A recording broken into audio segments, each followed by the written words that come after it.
flowing through our veins. Sitting in the bleachers in the rain. We've shed a million tears and drank as many old style beers out at the game. Let's go, Cubby, Sunrento, Sunrento, Sunrento and the lovable loser. Sunrento, Sunrento, Sunrento and the lovable losers. Sunrento.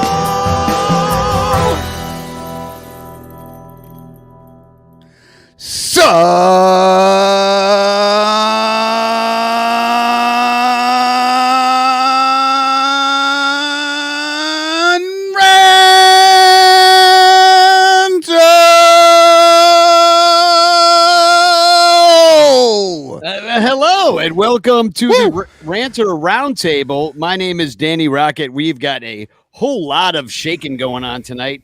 Got the best brains in the baseball business coming in here on the Sun Ranto Show, brought to you by the Bleacher Bunch Productions on the Fans First Network with great shows like Cup of Cubby Blue. Sarah's coming by. Of course, the baseball rabbit hole is on the Bleacher Bunch Network, as well as is the Cubs PS Plus podcast. We will be welcoming Mike Waller to the show very shortly, too. And, of course, this is brought to you by our 110 paid Patreon supporters and our super-duper ranters, Blake Beard, who's going to be by to give away his incredible tickets because he's raising money for Club 400. Also, Rogue Wave Creative, Mike Waller, and the Cubs PS Plus podcast, and our Patreon prize sponsors, Matt Camber, Permanent Paintings, and In the Clutch shirts. And I wanted to say, speaking of shirts, look, I'm wearing a shirt I made. Well, I didn't make it. Amazon made it. But I never try to sell these. The Ranter shirts, the Amazon Ranter shirts. Oh, yeah.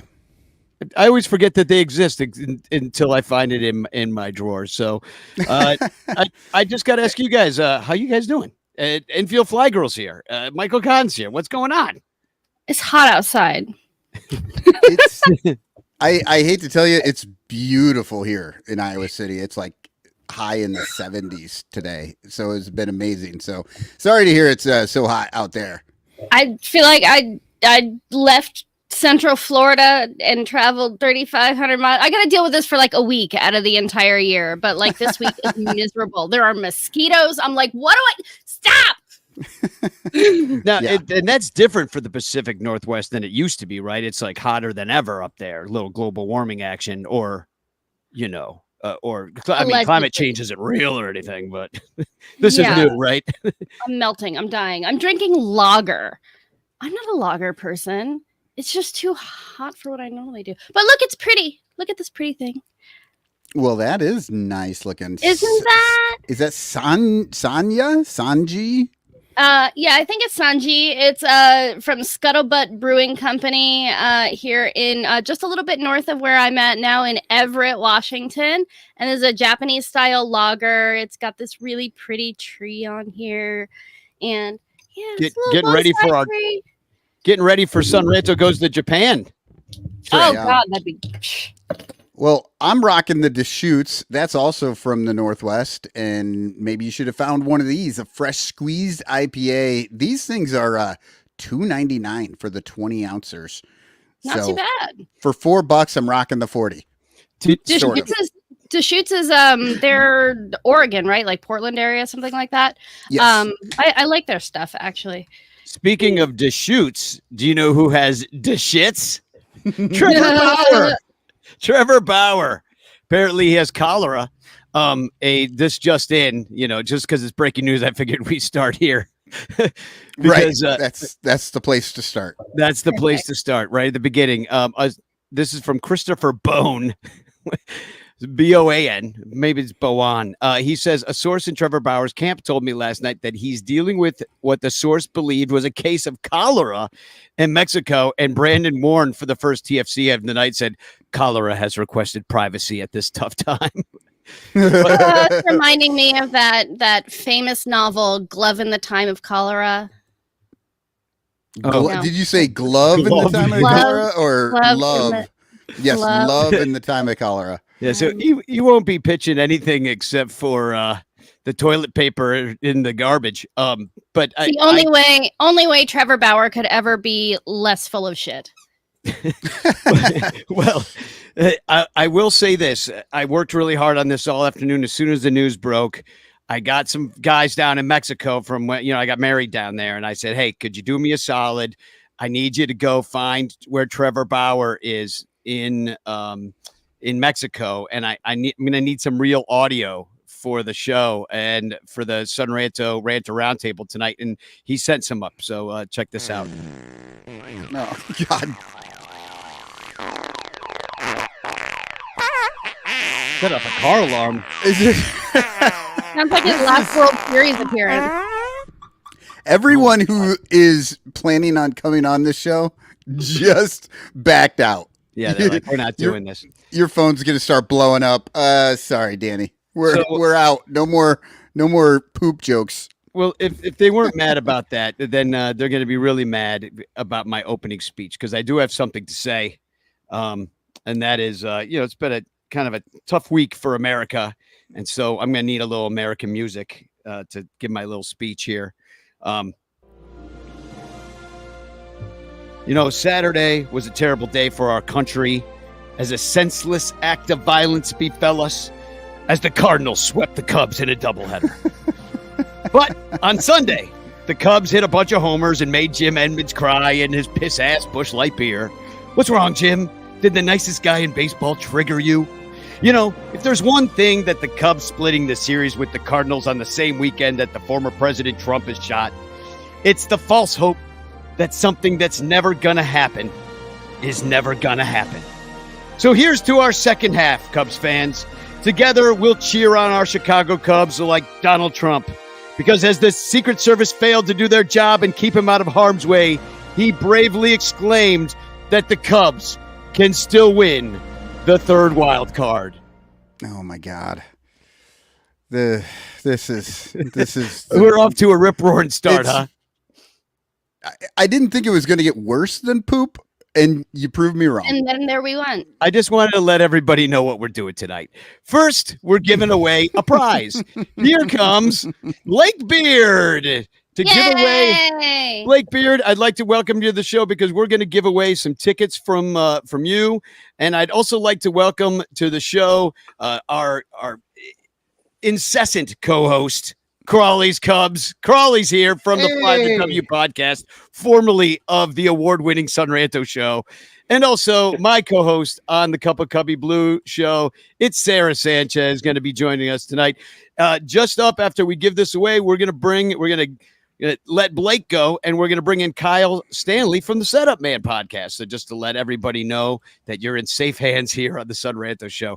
I also want to mention that for some reason, I know the reason, because Elon Musk is a greedy piece of shit, we can no longer stream to our Twitter channels without blue check marks.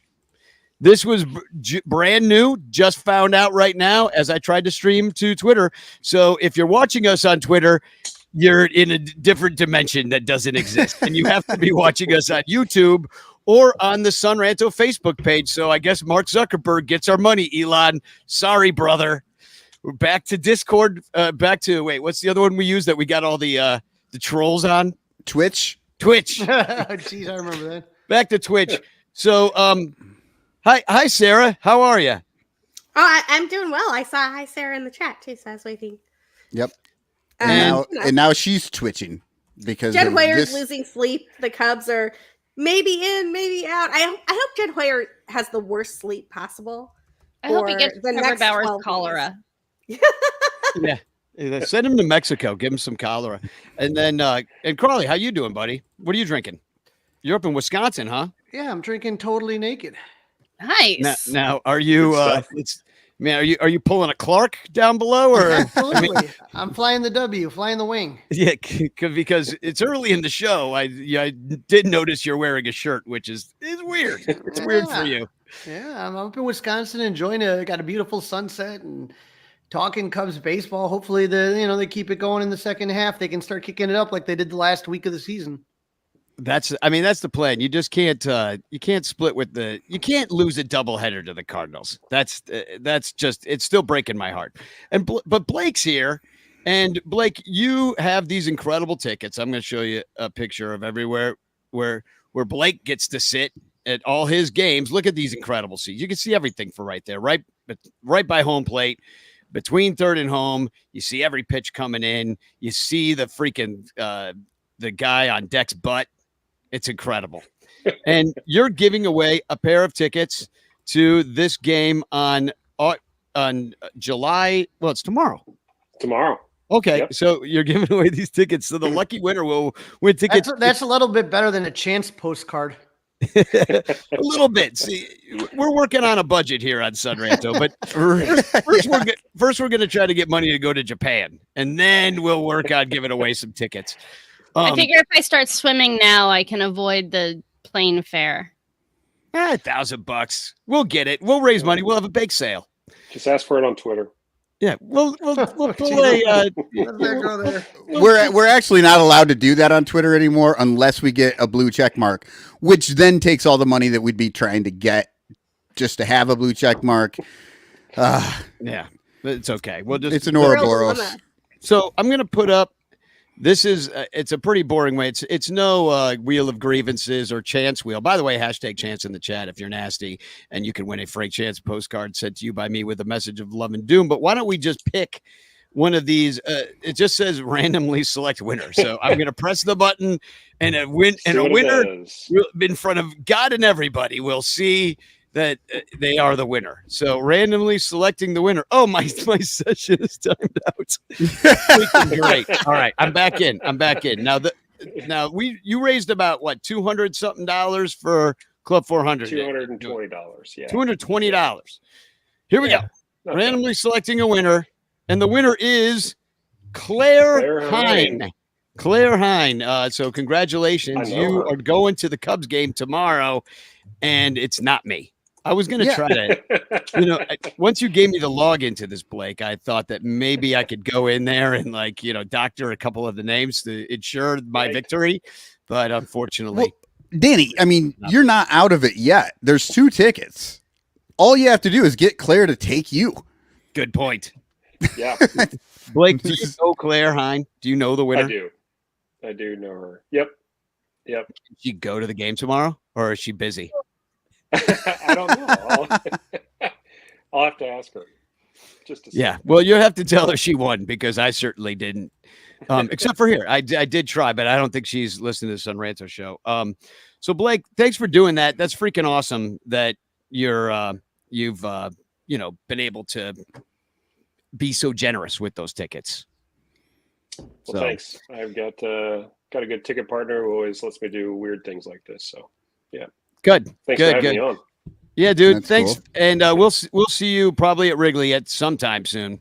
Oh, hold on. Aren't we going to, I mean, we got to get everybody's prediction for the second half. I don't think Blake is any different. Blake, before you go, what do you see? What are you seeing for this team going into the second half? I think that our bullpen might start coming together if we can get Merriweather back, if Ethan Roberts can pitch really well. Our starters obviously been doing well. It's just the bats. The bats are what can concern me. And don't forget about Caleb Killian. That's a Caleb guy. Killian, right? That's the guy to me. When I was in Arizona in springtime, I was watching him. I'm like, he just looked different. He was just pumping gas. I thought he was going to be the 5th starter over Jordan Wicks. That's what I saw when I saw Caleb Killian. And then all of a sudden he was injured before the season started. But to sit there and add 2 arms, because that's the thing the Cubs don't have. And you see other teams have it all the damn time is guys that throw some heat, that miss bats. You know what I mean? And I can do without a Drew Smiley in the bullpen. I'm going to be honest with you. Yeah, well, I think we could all do without a Drew Smiley really on the team. So Blake, what's your final? What place do the Cubs come in? Do they make the playoffs? I mean, that's the big answer. Like, do they make the playoffs? Do they stay in last place? And then we're going to bring on Depends on what Jed Mike does. Waller. I think if Jed goes out and gets a closer, I mean a legitimate closer, and the bullpen comes together, I think they could sneak into that 3rd spot. I mean, it's wide open still. I mean, you go on a run. And maybe I'm just a hopeful Cubs fan like usual, and they crushed my heart like they did, especially in 2019, losing to the Cardinals 4 games in a row by 1 run. Oh, But but yeah, I mean, I think there's a chance. You're saying there's a chance. So, A frank chance. well, Blake, thanks for being so generous and getting our show off to a great start with giving away some tickets to Claire Hines. So congratulations. And we're going to swap you out with Mr. Mike Waller from the Cubs PS Plus podcast. How are you doing, Mike? Doing great. How are you guys doing? Good. So what are you drinking tonight? I got my mate. I am hydrating. I got Gatorade. Nice. I'm hydrating too. This is only 4.5%. Perfect. And now I'd like to bring on a very special new guest to the Ranter Roundtable, and we're going to get the Cubs conversation going now with Kyle Stanley from the Setup Man Pod. Kyle, how are you doing, and what are you drinking? I'm drinking a Modelo in Hawaii. That's where I'm coming from. Nice. Right now. oh, So you could be just hanging out in Hawaii, but instead you're hanging out with us talking about the stupid Cubs. Danny, anytime I can escape from the Cubs in Hawaii, I still miss them a little bit. So your invite was like I had to bring it back to reality. Shit, Are I'm you in just Wisconsin, and I almost turned his ass down. So in a word, and I'd like to go around the room, sum up the first half for the Cubs in a single word. Injuries. Sarah, you got a word? I'm thinking, come back. I'm You gonna can use 2 words. I mean, I'm not gonna. No, just I'm gonna say disappointing. Yeah, I was kind of disappointed. thinking disappointing. suboptimal. Mediocrity. I'll say backwards K. Oh, I like That's a backwards word in a K. letter. Is that like strikeouts on which side of the plate? It means you're Looking. watching the ball. Looking. Strike out looking. Yeah. I'm gonna say Also, choke. Choke. Cotton, you didn't say one yet, did you? I'm gonna say Plan C. I don't know. As in, see you next year. Yeah, probably. Yeah, you have to see you next year. You have to change the slogan. Right. We planned to see it and we saw nothing. Yeah, I mean, yeah, I'll put up kind of the first half hitter numbers. We'll start there. Or actually, let me start here. I'll put up the Cubs splits. Okay. Bill Sugas says ex-Woba. That's his word. that's 4 words, Bill. No, it's not. So it's not even any words or a concept. But It is definitely a concept. Good job, Bill. I agree. 47 and 51, 4 games under 500 after a really good start where they went 17 and 10 in April, 1 and 2 March, but whatever. And then they just fell apart. 10-18 June, 11 and 16. I mean, 10-18 May, 11 and 16 June. And they're kind of pulling out of the tailspin in July, and they've gone 8-5 so far. They've been terrible in 1-run games. They've been okay in blowout games, whatever you want to do with that. They've actually won interleague games. They're good in clown ball extras. I mean, mediocrity, disappointing, ex-Woba, like. So if they can keep that 8-5 going, like in the same clip, 16 and 10. doesn't that thank you. I meant beyond to That'd the be end of great. the season more so than the next. I was like trying to think, and that's like a 40. Is that 42? That would be one of the best records in baseball, and they're not going to do it. Would it be 42 and 35, which would It does not probably matter. leave them? But I think that might leave them like 3 games out or 1 game out of A wild card, 85 wild game card? wins or whatever it would Wild take. card. Yeah, because I mean think that's all they we got to can win hope. at least 38 to even They be put up close. a 600 plus win percentage for the rest of the season. They're gonna potentially chase down the Brewers. Like that is Mhm. like that's a switch flip on math that is just like a lot. So if they do that for the rest of the season, we're all gonna be here at the end of September, early October, talking about wild card, like maybe not even wild card series, maybe like the Cubs have a series off. That's where we'll be if they do that. They will not. far be it from me to be optimistic. But I did just watch the Mariners throw away an 11-game lead in like 2 weeks. Right. And we're only 8.5 behind Milwaukee. So again, what IFG is saying, I remember sitting there and we were laughing for the first couple months because we'd always pull up the standings and be, oh, the Cardinals is in the basement. Ha ha, they suck. Look at you, Cardinals, you blow. They're in second place. They went on a run. All the Mets had to do is bring goddamn Grimace into Citi Field, and it changed their standings. I don't know who we got to bring in. Who's that weird IFG? You know, the jewel mascot that we got a picture with. What the hell was that thing? Oh God, I don't know. Bring in the monster? jewel guy though. That red monster, that red jewel monster. Red jewels. It's Yes. true. We got to get the red jewel monster to like put some pants on Clark, and maybe we can get on a. I mean, listen. I'm going to put up the. This is the offense. This is the first half offense. I see a lot of disappointing numbers. You know, like Dansby Swanson batting 212. Like if he bats, what did he bat 240 something last year?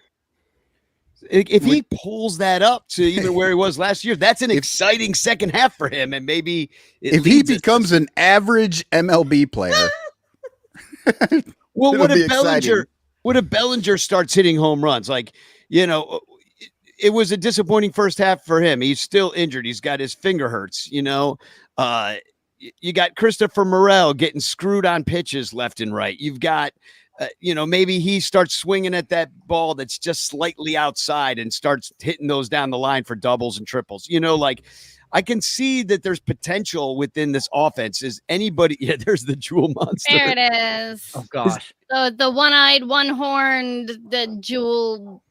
Old red one eye. Something. I mean, I guess what I'm asking is, do you think? Raleigh. Do you Somebody think? caught it. I was just seeing who. What did you say? The one-eyed. Raleigh over here making dick jokes about the jewel monster. But do you think this offense has it in it to like all of a sudden just have a monster second half? Like it's warm at Wrigley, wind's blowing out. Like, do you see that? Aren't they where they were in the last year in the same spot? Pretty close. damn similar. Yeah. So I mean, it's not saying it's impossible. They have what is it? They have the 10th weekest schedule. They have the same record that they had at this point last year. They were also 47 and 51. Now that was July 22nd because the All-Star break was shifted and there's like some other stuff going on there. I don't know, man. Like last year, a couple of things were happening that were very different than this team. And I would love these things to emerge. And if they do, I will stand corrected. But like Mike Tauchman was just hitting that like summer of Mike Tauchman stride. And we were all just like really excited about this guy who got on base 400+% of the time. He's hurt. I don't know when he's coming back. He should be back soon. It would be lovely to have that back. The Cubs had a closer. Like Adbert Alzolay had already proven with a month of closing that he was kind of nails. And that the Cubs, if you got them to the 9th inning with a 1-3 run lead, were going to win. And that was just incredibly energizing, right? I do think that Christopher Morel and Dansby Swanson will hit better in the second half. Everything about their underlying like expected stats and what should be happening and what isn't happening indicates they might have been a little bit unlucky. Although I will say, if you're in fantasy baseball circles, there's a guy named, ex-Woba. There we go. Bill Sikas. Exactly. It is expected weighted on base average. And what it means is it's like a fancy slugging that cares more about doubles, or it's a fancy on base percentage that cares more about doubles and home runs than it does about singles. And so it's weighing how good you are at offense overall, right? But the thing is that even if a bunch of guys start hitting to their norm, and even if the starting pitching continues lights out, which I think the starting pitching, if it's going to regress, is going to regress backwards. Like it's going to be worse because all the factors y'all are talking about for hitting mean Never. that pitching is worse. No, the hitting will progress and will never regress as pitcher. That's what I'm saying to Even you. if Julian Merriweather is the closer, everyone thinks he could be. The Cubs are like 3 bullpen arms short and have a lot of injuries. And I just don't see how that happens. Kyle, where are you at with the offense? Yeah, Do you see a breakout for these guys? I mean, if we're just talking from an offensive standpoint, I think this team overperformed last year, right? They were 6th in overall runs. They were 3rd in the NL. to put them in the same category as the Braves and the Dodgers last year in offense just doesn't seem realistic. But also they're in the middle of the pack this year, 16th in Major League Baseball in runs right now. And I don't think that seems right either.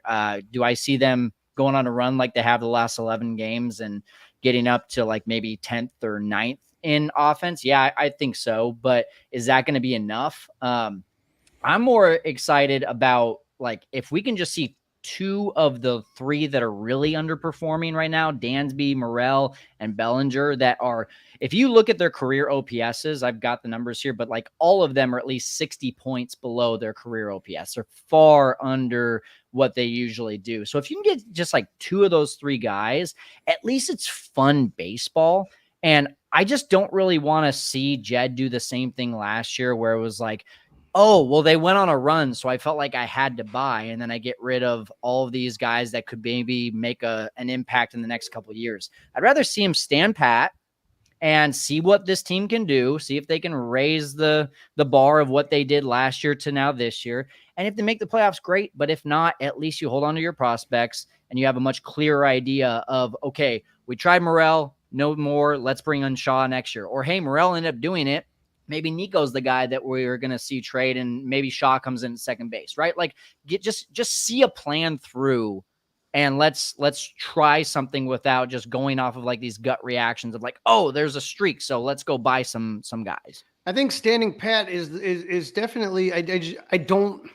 With this team, I would not give up prospects. That to me, when you do that, it's when you're a piece or 2 shy from winning. It's with the Gleyber Torres Aroldis Chapman thing. It's like, okay, we are 1 piece away. You push in all your chips and you make a run. This team is not making a run if you get Vladito or you get one guy. Not going to happen. It just isn't. I would just rather just stand pat. And a lot of these guys are going to be free agents next year. Do I think that Jed Hoyer is going to get Juan Soto? No. Not going to happen. Not going to happen. But hey, man, we can all dream. But I think again, when you look at the teams ahead of the Cubs had every possible thing that can go wrong in the first half. I'll put it up. Keep talking, Crawley. I'll put when you're looking at this. Can you put up the wild card? Yeah, I have that somewhere here. So if you look at the wild card and you look at ahead of you, it's like, I'm not thinking this is a hopeless situation here, man. I think that they've had as bad a luck as they had, the amount of guys on the IL. And I know people don't like to use it as an excuse, but you tell me how many people could lose the amount of players that the Cubs have and still be successful. I have a feeling it's going to come together, and I think there's going to be a run in there. Do I think it's enough to make the postseason after kind of, not doing that great in the first half? I don't know, but that idea of fun baseball, that idea of playing for something, it makes a difference. And I think that can still possibly happen. Well, what's fun to me, Crawley, is here's the wild card, by the way. Like the thought of a Owen Casey or a Moises Ballesteros or a Cade Horton, if he's going to get healthy, like coming up in the middle of August, if the Cubs are still just like hovering around 500, that's fun. Like, let's see what they can do in a low pressure. Like, we don't have anything to lose at that point, right? I would love to see that this year. And to me, like, if you can get some clarity for what 2025 is going to look like just by bringing up one of those guys or a couple of those guys and see if they can actually contribute to 2025, that's a win for me. I'm looking. So wait, again, can I also just say, Crawley, you mentioned a trade for Vladito. Like, every time I see this on social media, it drives me crazy. The one thing that has worked for the Cubs this year is Michael Busch at first base. He's great. He hits against lefties. He hits against righties. He's your guy going forward. And people are like, let's trade for a first baseman. I'm like, I like Michael Busch better at first base than Vladito. Right. And Danny, pull that back up again. I mean, which one of those teams that you're looking at there, like, really, like, feel like you don't feel like you can catch? I think, in all honesty, this week coming up, this first week out of the chute, when you got 3 against the Diamondbacks and 3 against Milwaukee, and that's the last you're going to see in Milwaukee, which means no more Eric Wheelo talking shit. Then if you can make a run this first week, if you can say go 4-2, just makes things interesting. That's all. Yeah, I can't remember exactly where I saw it, but I think the Cubs have in terms of strength of schedule, they have the 29th easiest schedule for the rest of the season. Yeah. I do, and getting the Diamondbacks in Milwaukee means it's even easier after that. In theory. I've seen different things about that too, and we'll talk about that later in the show as we like look forward into what's going to happen. But I think that those expected schedules are kind of bullshit because you never know when you're going to have some 100-mile-per-hour throwing rookie kid that they just bring up out of the blue, Mhm. and for Danny. the Rockies, and then we get no hit by some guy you never heard of. So expected. Are you trying to tell me expected isn't reality? Come on now. Well, specific. I mean, but at least Jed this way Hoyer built this entire team on expected. No, he did not. Well, I He can did see. not. Like No, I he can, did not. I can see how you could think like Morel hitting the hell out of the ball right at a guy over and over and over again would be like, what the hell is going on? Until you realize it really is to the exact same place every single time, and they just stand there and they catch it no matter how fast it's going. Well, That is an because it's stat. expected. Right, because it's too expected. Unfortunately, those other teams have access to our expected stats as well. All right. I got to poke the bear here a little bit because I got two people that were on the corner of Ball Hawk with me and they got mad at me that night, but I'm going to say it anyway. When the Cubs when they went on that little streak, it started on the 4th of July against Philadelphia. They won. Then they swept in Baltimore, and then they took 2 out of 4 without 2 of their best pitchers in St. Louis. Let me ask you a question there. So that's 1 game, 3, 4 out of those 8 games to end up the season, right? Don't forget about the Angels. Yeah, the Angels. Yeah, that was back a little bit. I'm just going from July 4th on. My question for you is, how many games did Christopher Morel start at third in that run? Yeah, probably. It wasn't very many, but that's not. It was a 1. It was 1, and then they switched him to third in the blowout game, the Hayden Wesniewski game against the Cardinals. The Christopher Morel hate is unreal, and y'all are ridiculous. It's not hate. It is clearly an appreciation. What I would say to that, and I would counter that, is that there's nobody that's been pushing for him more than Craig Counsell. I was there at CubCon when he said he wanted Christopher Morel to have as many chances at third.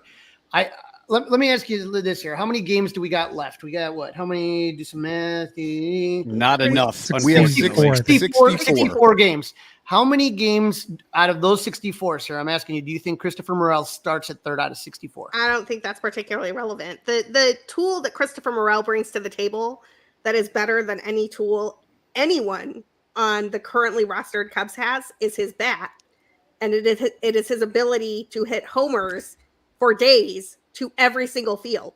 And the thing I love that has the been narrative. Hold up, dude. Okay. I let you talk. You let me talk. Like, the thing that has been happening to Christopher Morel this season is that he has been extremely unlucky on hard contact that by every underlying metric should have resulted in more home runs and more extra base hits. And that's the type of thing that happens right before someone has a massive breakout. And the thing that is killing me about the Christopher Morel hate from everyone is that everyone last year was like, oh, you can't strike out 30+% of the time and be a major league hitter, even if you hit 35 dongs, da-da-da-da. He cuts his strikeout rate down to like 22.6%. He increases his walk rate 4% at the same time. And everyone's like, oh, no, now the power's gone. I don't know what to do. The power is not gone. He's still on like a 32 home run pace for the season. Y'all are fucking bonkers. Christopher Morel is the single best bat that the Cubs have. It is cost controlled. It is pre-arb. He can DH for days. I don't care if he plays third. So that is the best bat that the Cubs have. Well, nobody's disagreeing with that because I can see in here Kerry Meyer. I can see Everett. Oh no! Not on this podcast. Oh. We are Morel stands over here. But no, What I was going to say is I love the narrative that Christopher Morel is unplayable at third base, as if the other team scores 12 runs every time he's over there. That doesn't happen. That's not the way. That's not the way defense works. It's not the way the defensive metrics show. None of it. He is not as good as other players at third, but that does not mean that he's costing this team games. Like He's cost a couple games. I mean, just because you could point to be like he botched that play, he threw that one away, he didn't put like, and it led to I these don't think he's he did. But absolutely.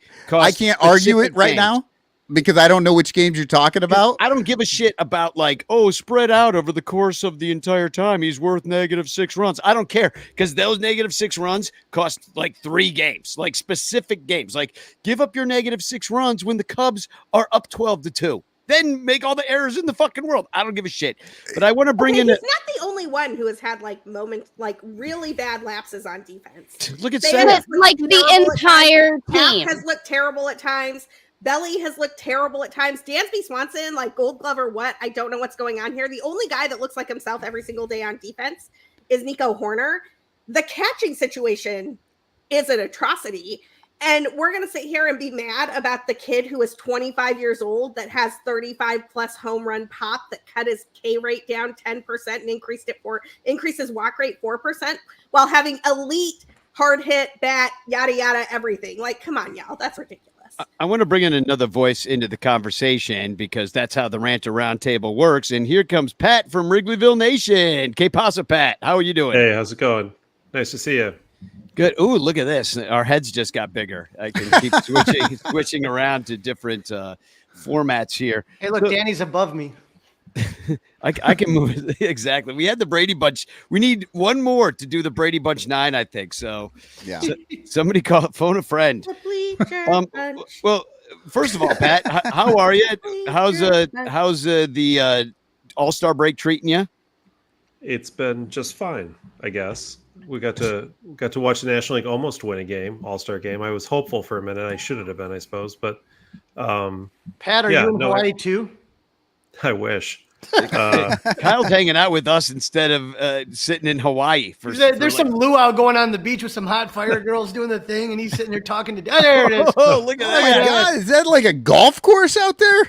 Yeah, it's paradise. You want to see the alley outside my house? My cat's got a rat. Yeah.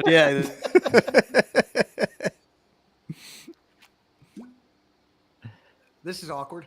Did Danny just freeze up? We can't hear you, Danny. Oh Danny. yeah, we can't hear Danny.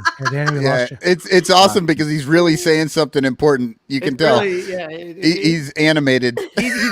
Right now, he's trying to unite the country. Someone in the alleyway just cut his audio. No, exactly. No, it was the Secret Service. No, I think when I tilted my computer to show you my alley, I unplugged something. But yeah, Pat, where are you at with the Morel situation? What do you do with that guy? Mastrobone's flashing leather is what I said. Maybe you play him. I don't know. I was at a couple of those games against the Los Angeles California Angels or whatever they are, and watched Mastrobone's triumphant return to Wrigley Field. I guess the way I look at it is this. I think I've been listening to the conversation, and I am hearing two different things. One is he's one of the best bats, if not the best bat in the lineup. The other is the third base question. And I would bifurcate those two issues. I think, yeah, if the Cubs are going to pass 6 other teams in the wild card race and somehow make the playoffs, they're probably going to need Morel to be part of that. I mean, there aren't a lot of ways to get there, right? Like Bush is playing well, Happ and Seiya are now kind of back to their normal levels. It's still not enough because, Jed really tried to run a tight ship here, and they're just when Horner regressed a little bit this year, and when the catching situation fell apart and Swanson did, it just didn't. There's no margin for error on this team. There never was. So they're going to need Morel to do well. But the question is, I guess, does he have to play third base? I mean, if you look at I'm not defensive WAR is a weird thing for me, but he has got the worst defensive WAR on the team for sure. But why can't he be the DH? Or if you really want to get creative, why can't he play second base? Can Nico Horner play third base? Probably as well as, well, not probably, certainly as well. I see Crawley and Sarah actually, going nuts. Yes. no, Nico Horner has specifically said third base is way harder than second, and that he doesn't want anything to do with it. He has said that in an interview. He said it's too much over there. When he's manager, he should probably not play himself at third. But I look at Craig Counsell, and I think he's getting paid like $8 million a year to make these calls and to figure out what works and to be creative. And when he was in Milwaukee, I mean, they had Mike Moustakas playing second base, for crying out loud, and up there. I mean, he would move people to places where you thought that doesn't seem right, and he got it to work. So I don't know. I think there's Didn't they have room like a for team Morel. full of second basemen last year? Like, Yes, I definitely, exactly. I definitely agree with you in that, like, if it is the best move for the team, I don't think Nico Horner gets to decide where he does and does not play. Well, and Yeah, shortstop too, and you let Dansby sit and maybe DH because like the man will not take a day off. He'd be like, okay, well, you're not off. You're the DH today, Dansby. How about that? Even though you're only batting 212 or whatever. Yeah, you want to talk about somebody saying they don't want to do something? It's Dansby Swanson. Like, if Nico Horner says he doesn't want to play third, I don't think Council's going to make him play third because he clearly won't let. If Dansby says he doesn't want to take a day off, he doesn't take a day off. Even if his knee is still in Houston, he plays for 12 more days. Yeah. So here's a question: if it's not Morel playing at third base, who would you rather have, Bodie or Miles Mastroboni at third base? I mean, I swear to God, I can't. Seriously, we call that this Russian is, roulette. This is my brain's gonna melt out of my ears if I have to hear one more person suggest that Miles Mastroboni, with his one career major league home run, should replace Christopher Morel. Yeah. Exactly. Would you rather have cholera or dysentery? I know what Trevor Bauer would say right now. He'd be like, "Oh, this is terrible. Might as well try dysentery." Can I introduce a fun fact to the record? Does anyone have a guess as to what Miles Mastroboni's career OPS is? Oh, I know. Don't look it up. What is Gotta it? be under 550. Like 540. 420. I'm going. It's really high. 420. 554. Like, Yes. that is. I was close. That is yeah. unrosterable. And the fact that all of us think it's worse tells you how bad that looks. Yeah, but how about his career? His catch? career. Okay, so the dude has a batting average of 222 and a career slug of 267. Like, the dude does not. Now, Okay. we have to get Mike Waller in that. Mike Waller has stuck with Miles Mastroboni the longest of any man. Maybe, and Cody Del Mendo does it. He's going to be along later, but I think he does it more like a bit. Like, Mike Waller was the biggest Miles Mastroboni stan for a long time, thinking that maybe this kid had something that could pop through. And where are you at with it now? Because you like what you saw, but it's not. But I know you've changed a little bit. He's had some good streaks, but what I liked in the beginning last year, so basically fans hated him the day they put him in right field in Milwaukee, and he slow played that ball. He's not a right. I mean, he can play the outfield. One of the things I like about him is good teams have a guy like him, a better version of him, but a guy who can play six positions, who's got speed on the bench, who can make contact and handle velocity. And in the minor leagues, he had always done that. His minor league numbers have been excellent from the start. And so I just want him to get a look. And he played really well in the second half last year when Dansby and Nico were hurt. He was a big part of that run they had in August and September and a little bit in July. Right now, he's playing better recently with more playing time, but he should not be the everyday starting third baseman.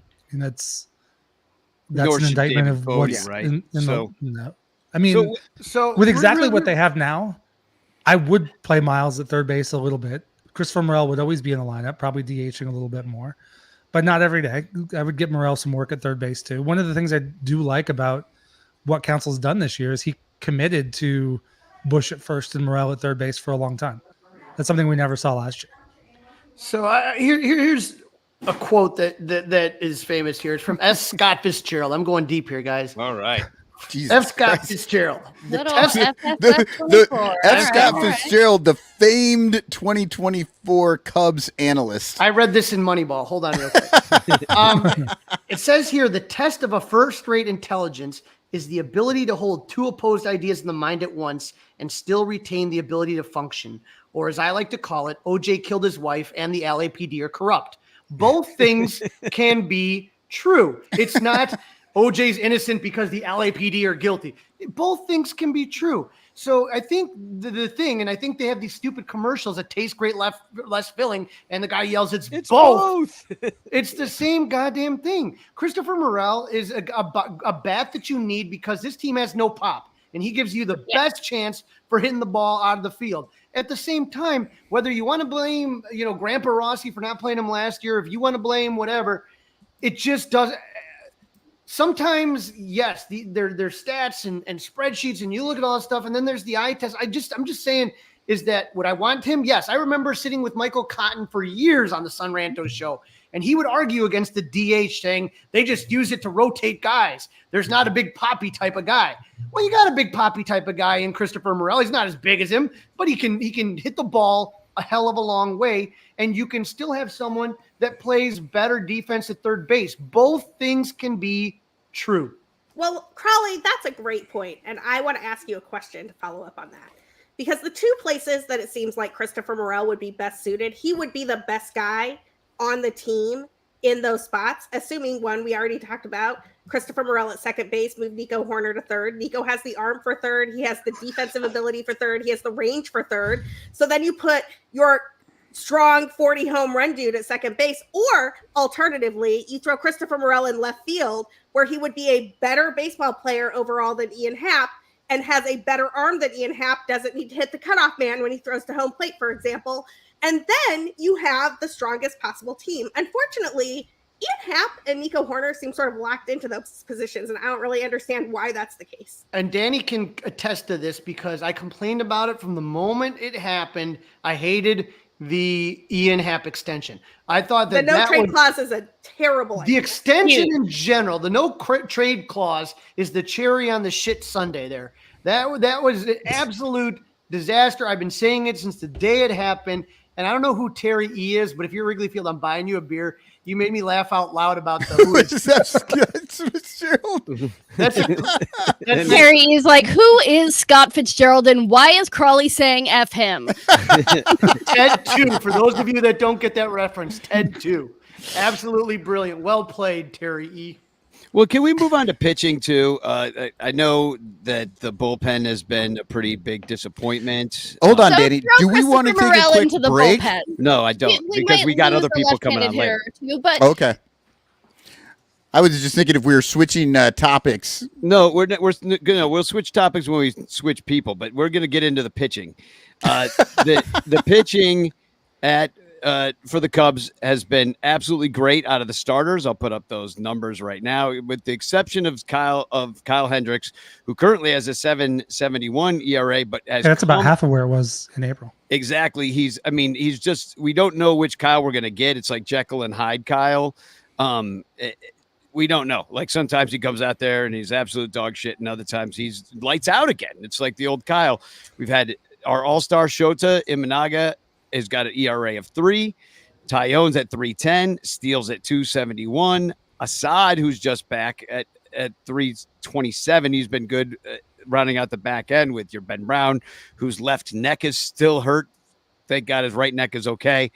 Hayden Wesneski had some good outings, some absolutely terrible outings. We saw him give up 9 runs in the first inning against the Cardinals. And then Jordan Wicks should be working his way back from the injuries that he's had. So, Pat, you haven't had too much of a chance to speak yet on this show. You too, Kyle. So I want to get your guys' opinions on these starters. Do you think they can maintain what they've done so far this year? Pat? I think that'd be asking a lot. I always worried about Assad on the FIP, side of it. His hits and walks versus, ERA currently he's been riding kind of a fine line there too, in terms of getting out of jams, et cetera. And odds are that's probably going to come close. It's over a run difference, like maybe run and a half, I think. I can't remember exactly, but that's the kind of thing that I worry about coming back to, to some regression.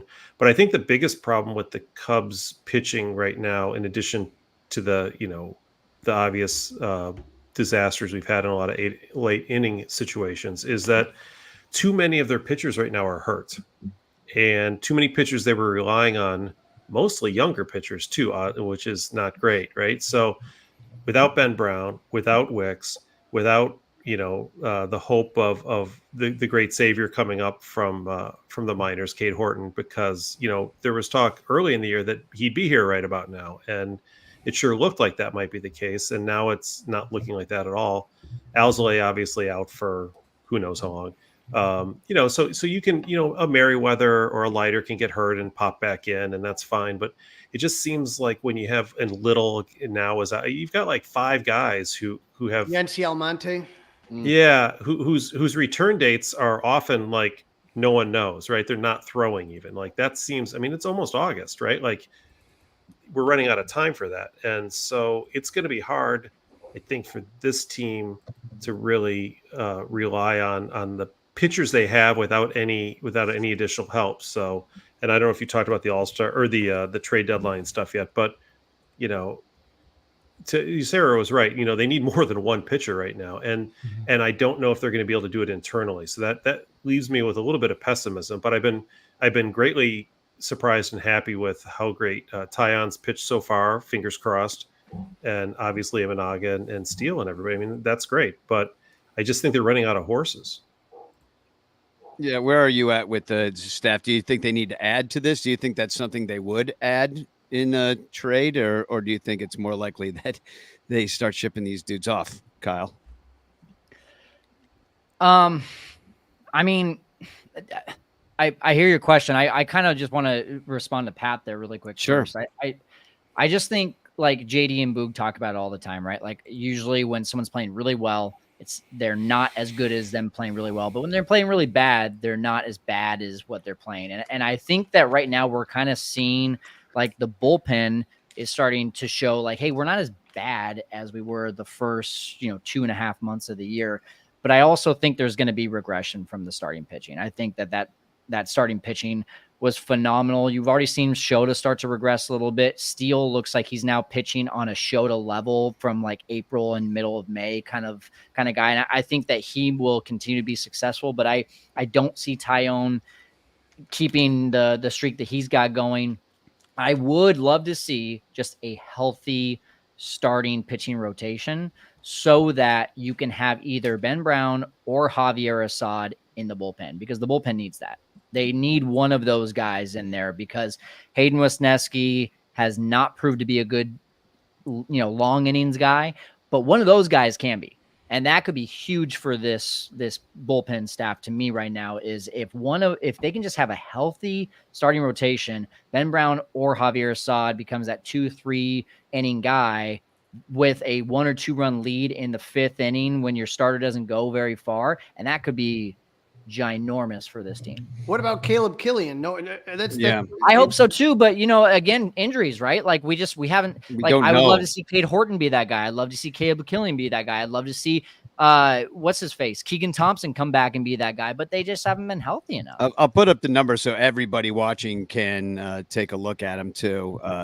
It's been a lot of bullpen arms. Yeah, I did not include the position players that pitched this year in this. But I would add to that. I would love to see Caleb Killian, instead of spending more time in the minors stretching out, just put him in the bullpen now. Just let him pump 99 for an inning or 2. Yeah. So under this strategy, like I agree that an Assad or a Brown, especially Brown in the bullpen would bolster that a lot. But that sort of numerically is relying a lot on Kyle Hendricks to be able to pitch some games, I guess, right? Because you still need 5 starters somehow. And I'm a little skeptical that's going to happen. Yeah, and you wish that pitcher, man. And you wish, well, Wicks, I mean, I get how far away is he? Do we know? I mean, he's probably around at least until August. Yeah, so that's kind of tough. So you do need the help at the back end of the bullpen. So I kind of see Assad, and he already was there, right? I mean, didn't he pitch during one of the? He pitched this last weekend. He pitched the second game of the doubleheader. And the one that the Cubs should have won. But yeah, I mean, and also Colton Brewer, I didn't mention him. I mean, he actually maybe did us a favor by punching the wall and not being able to pitch anymore. With this big black screen up here, I think Sarah's flicking me off, and I can't tell. I am not flipping you off. What are you talking about? But yeah, Alzolay disappointment. Quas got DFA'd. I mean, so it's just Crawley. That was me. Sorry. Oh, okay. I knew I saw a middle finger somewhere. Sorry, Sarah. Like I did the blame. And then I guess this is as good a time as any to bring up that we do have a new bullpen arm, and it's this guy. Jesus saves. There he is pitching with his left hand, even though he's a righty. So this guy, Jesus Tinoco, is his name. Sure. And it's always a bad sign when they're like, Cubs acquire Jesus Tinoco from the Royals, but he's wearing a Rangers uniform. And you're like, nobody wants this fucking guy. Like, nobody wants him. And he has been around Colorado, Miami. Colorado again took him back, then Texas. So how we got him from the Royals, I don't know, because he never pitched for him. And maybe that's just one of those AI things. And I don't know. The Cubs, they're taking a look at him now. I guess he's the new Colton Brewer. He's the new next scrap heap guy up, kind of thing. He's no Dick Lovelady. But Last year, speaking of Lovelady, I'm wearing my Lovelady jersey. by the way, I listening to Cubs PS Plus and Waller talking about Brewer breaking his hand and going on the 60-day IL, and then he just kind of said, yeah, you can't cut a guy that's on the 60-day IL. And all of a sudden I was like, Brewer's the smartest man in that clubhouse. Like, he knew he was about to get DFA'd. He breaks his hand, goes on the IL, problem solved. He has a job for the next 2 months where he would have been Major out League the service door. time, Major League pay. Yeah, why not? Yeah, I just wonder if everyone's as excited as I am of the possibility of Hunter Biggie coming in to hypnotize at Wrigley Field. Well, I mean, I loved the moment we had Biggie and Little. That was really exciting for just that 2 days we had it before two games. Can't never don't have either one of them. So what I do have exactly I know this team is just not firing. We've got on the any medium cylinders. They can't size. exist at the same time. They're like matter and antimatter. It just like blows up. So, yeah, we're looking for the medium sized bear. So the we've medium got- sized bed. We've got Evan Altman coming on soon. We've got Cody Del Mendo coming on soon. We have to move along, but I do want to give everybody. I want to give at least Kyle and Pat and Crawley. You're taking off too, right? Or are you going to stick around? All right. I gotta take off. But the rest of you guys are sticking around. So, but I want to give you guys a chance to take a seat in the bitch clock. So why don't I put Pat up here first in the seat of doom, and I'll I guess got to remember how to do all this stuff. So we have a wheel of grievances, and I'm going to present that wheel to us now. And there's a hell of a lot of categories. These are all fan generated. This is from Twitter. This is from the Ranters page on the Discord. And I'll go through the categories really quick. Something that you can land on. 18 blown saves, i.e. the bullpen. The Emus Catuli building. The Ricketts are maggots. Broken promises of winning. Traded core for pocket lint. Ineffective rebuild, scrap heap players, Ricketts, Crane, Jed, the emotional roller coaster. I think we all know what that means. Unnecessary signage. I hope I get that one. No Oh my God, that stars. could be a number The of front different office things. is not aggressive. The fans, injuries, and of course, Rob Manfred is the last one on here. So I'm going to spin this sucker, and whatever it lands on, Pat, that's what you're going to bitch about. For 30 seconds. Are you ready? Ooh, what's get the a summer pass? sale? 60% off. What is Okay, it? you have rolled. Ooh, I like this. It's Ah. H&M. Unnecessary signage. Congratulations. Whatever that means to This you, one's- go for it. Whatever that means to you. We're gonna right. start the bitch clock. Are you ready? How long do I get? Here we go. 30 seconds. 30 Okay. seconds. Here we go. You have 30 seconds to bitch. So I got kind of irritated years ago when the Cubs put a sign on the walls in the outfield next to the ivy. I thought that was kind of detracting from the whole scenario. But especially now that they've got actual like stuff on the field, like painted into the field, I find that really annoying. And I think at the time they were told, well, we'll take that money that we get from our signs that we put all over the inside of the field, and we'll use it to buy players, which they obviously have not done unless Miles Mastroboni is making an extra $20 million I'm unaware of. Stop your bitching. Very Talk nice. about starting with one set of unnecessary signage and then ending with a different unnecessary signage. I felt like I was listening to Tesla in the 90s singing signs. I really did. It was like how they wrote it. I Oh agree my with God, you. that would have been amazing if you'd have just sung the chorus from Signs for 30 seconds. Sign everywhere, sign. So, Kyle, are you ready to give the Wheel of Grievances a spin? Not even close. Too bad, you're doing it anyway. So, all right, got it. Great Shared job, here. Pat. By the way, that was Yeah, That was good. absolutely. good go. Follow up. So I'm going to take that off the list here. So we don't hit it again. And this is the question about the signs. Where's the money going? Where is the money going?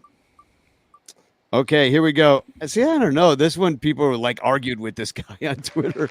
Traded core for pocket lint. What the hell? Do you think you could manage this one, or do you disagree with this premise? No. Even if you disagree, even if I it's disagree, yours. can I bitch about what Yeah, other people think about it? you can bitch about people having this dumb take if that's what you want. Okay. Yeah, let's It's do up that. to you. Bitch clock. There you You go. have 30 seconds to bitch. I was in 2020, or 2021. I remember sitting on my bed, seeing all these trades come through and everyone bitching about it. And I was just like, why? Like, we have seen all of these guys start to go downhill. And sure as shit, every single one of them has been terrible ever since they've left. Yet we still think that Javi Baez would have been better as a Cub, and Chris Bryant would have been healthier as a Cub, and Anthony Rizzo would have been our savior. And it's just not the case. My dog's name is Rizzo. I miss him, but he should have been traded just like everyone else. Stop. Yes. Yes, very nice. Nice job, Kyle. Yeah, that was good. I disagree on some of those things, but it was a good run. I like the bitch clock. The only one I think is Rizzo. Like, that's because we were just without a miss first him. baseman for a I long miss time. him. But if you look at his numbers, they're not good. And the only reason he has so many home runs is because of Yankee Stadium. And that's literally like most of those would have been flyouts in Wrigley. I love the guy. I love him. In Anthony Rizzo's defense, didn't they like have got him worse playing after he with a left. literal concussion for Yeah, they totally months? botched that last year. Yeah. Yeah, they did. I think it's the guy they didn't trade that hurts the most. Schwarber.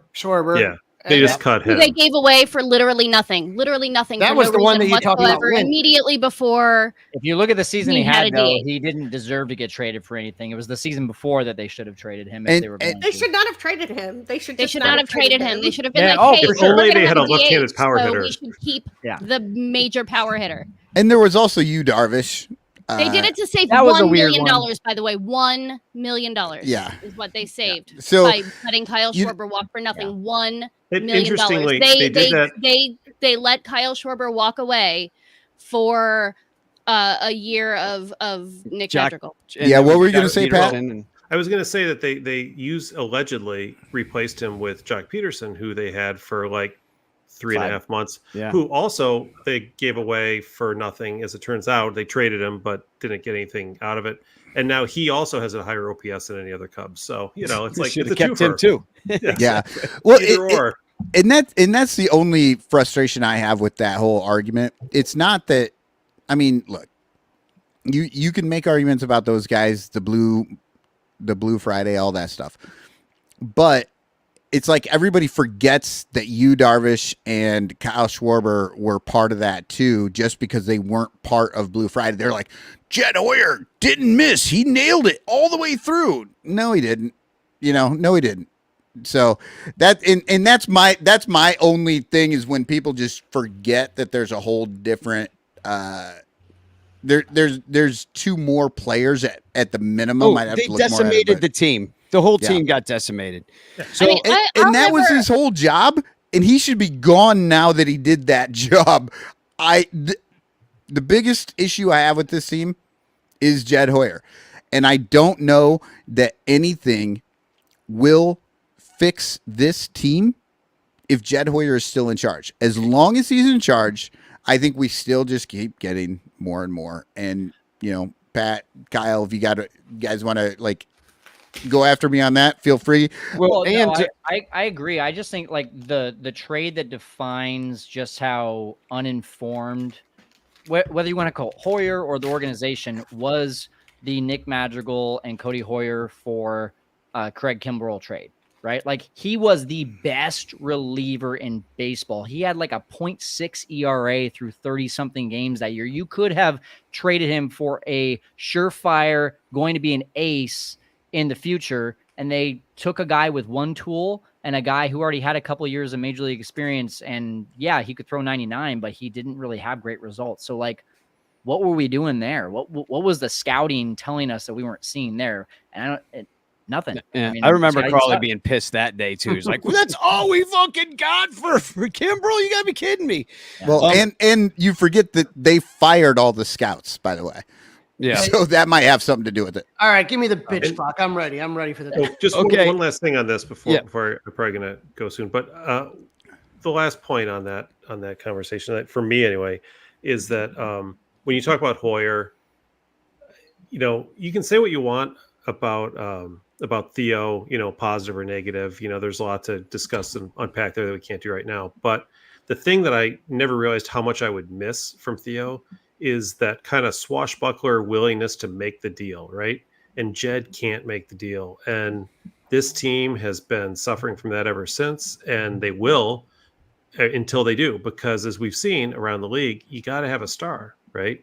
You got to have that guy in the lineup who, remember when Sosa was there and you're like, we're down 3-2. Good news. Sosa's up second, not next inning, but the inning after that. So we're okay. Like he'll be up before the game ends. They don't have that guy, the guy who you're like, we got to see that guy, and I know there aren't a ton of them out there, but if you're a big market team and you're going to have signs all over the field, you really got to do that.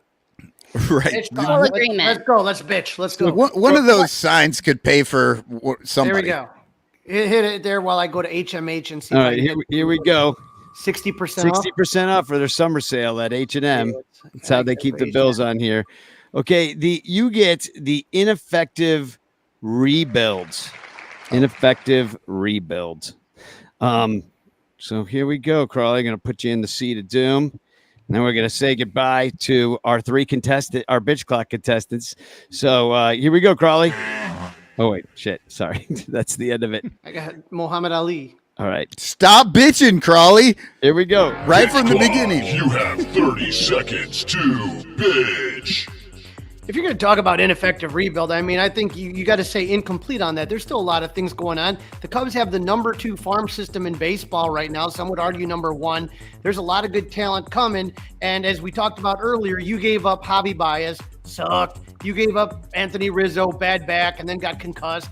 You gave up Chris Bryant, and you got a lot of good pieces out of it. It's completely not done yet. So for those of you that are saying F. Scott Fitzgerald and F. Jed Hoyer, just please be patient a little bit. This is still a work in progress. Stop your bitching. Haven't Oh we my been God, I patient could not. enough? Very nice I job, could by the not way. disagree more. Look, Crawley, you could be making a point if you weren't talking about Jed Hoyer, right? Like Pat was talking about it. Jed isn't like he can't make the deal. Jed can't even bring somebody from Iowa that is already on his own team. He can't bring them up until, I don't know, 4 other guys die. They literally get hit walking across the street by cars, and then he's like, oh, okay, I guess I'll bring up this guy. Like, that's how bad Jed Hoyer is. Like, great. I'm glad that the farm system is fucking good, but I don't watch the farm system. I watch the Chicago Cubs, and they're in last fucking place. Okay, when Moises Ballesteros starts coming up, when everyone's We'd mad love to about see it. You again, I would be too, and it's not saying it's not going to happen. It just takes a little bit of time, and they're not rushing these guys, and I'm not worried about it. I guess if you want to say that they should have kept everybody, then okay. Then I'm glad. I wish we would have Javi Baez and Chris Bryant and Anthony Rizzo and all the guys. But nobody's saying that.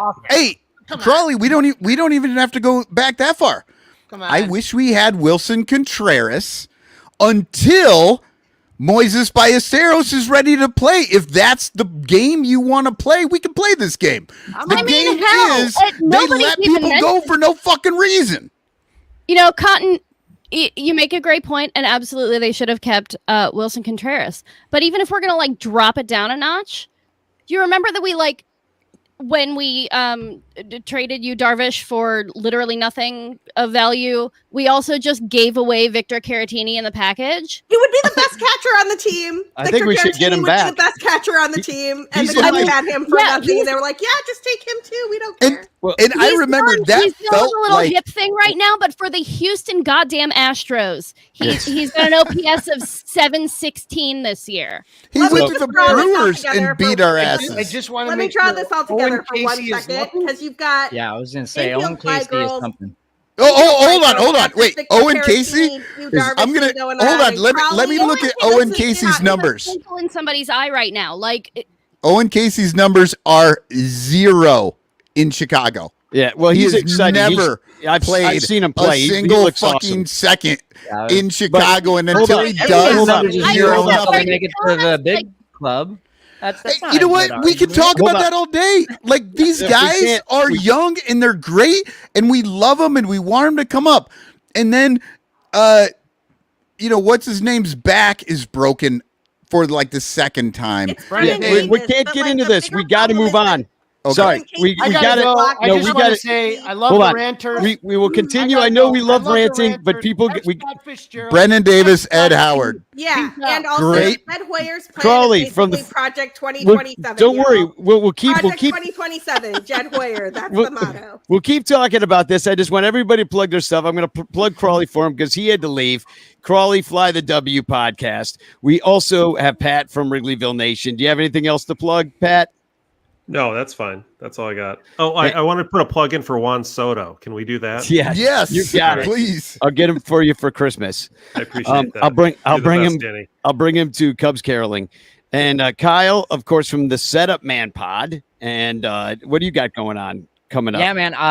If you guys like breakdowns after the game, I've been doing a lot of breakdowns recently, having a ton of fun doing that on my YouTube channel. So go check that out. I try to find as much that's unique from the game that maybe is not being talked about in the highlights afterwards. So go check that out on the YouTube channel. We've had some fun with that.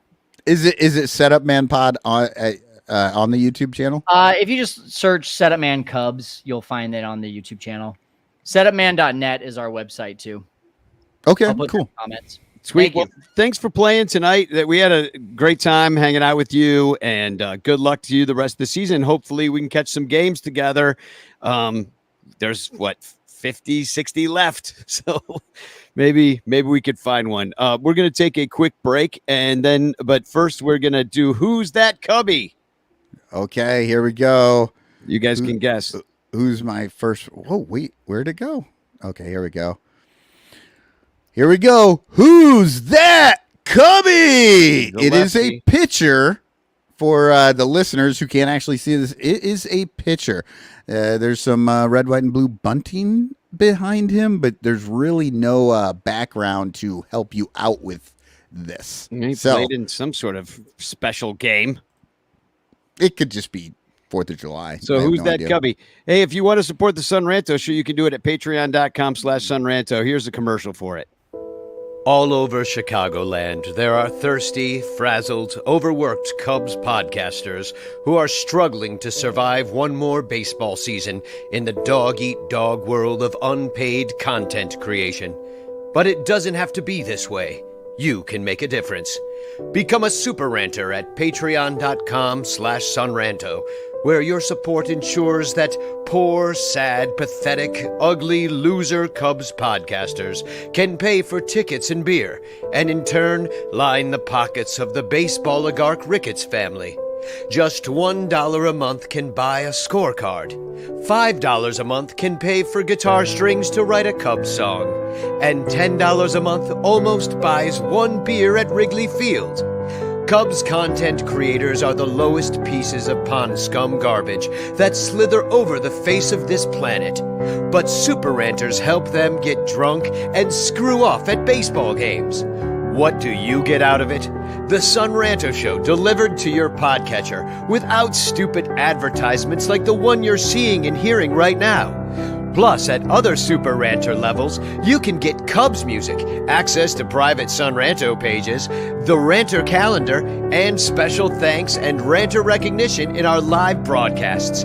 Plus, eligibility for monthly prizes. What does Sun Ranto get out of it? Your money. For tickets and beer. Go to patreon.com/sunranto. That's patreon.com/sunranto and become a super ranter today.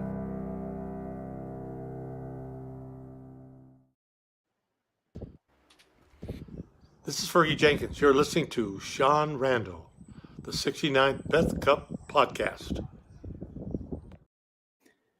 Oh, Fergie. It's not Fergie, by the way.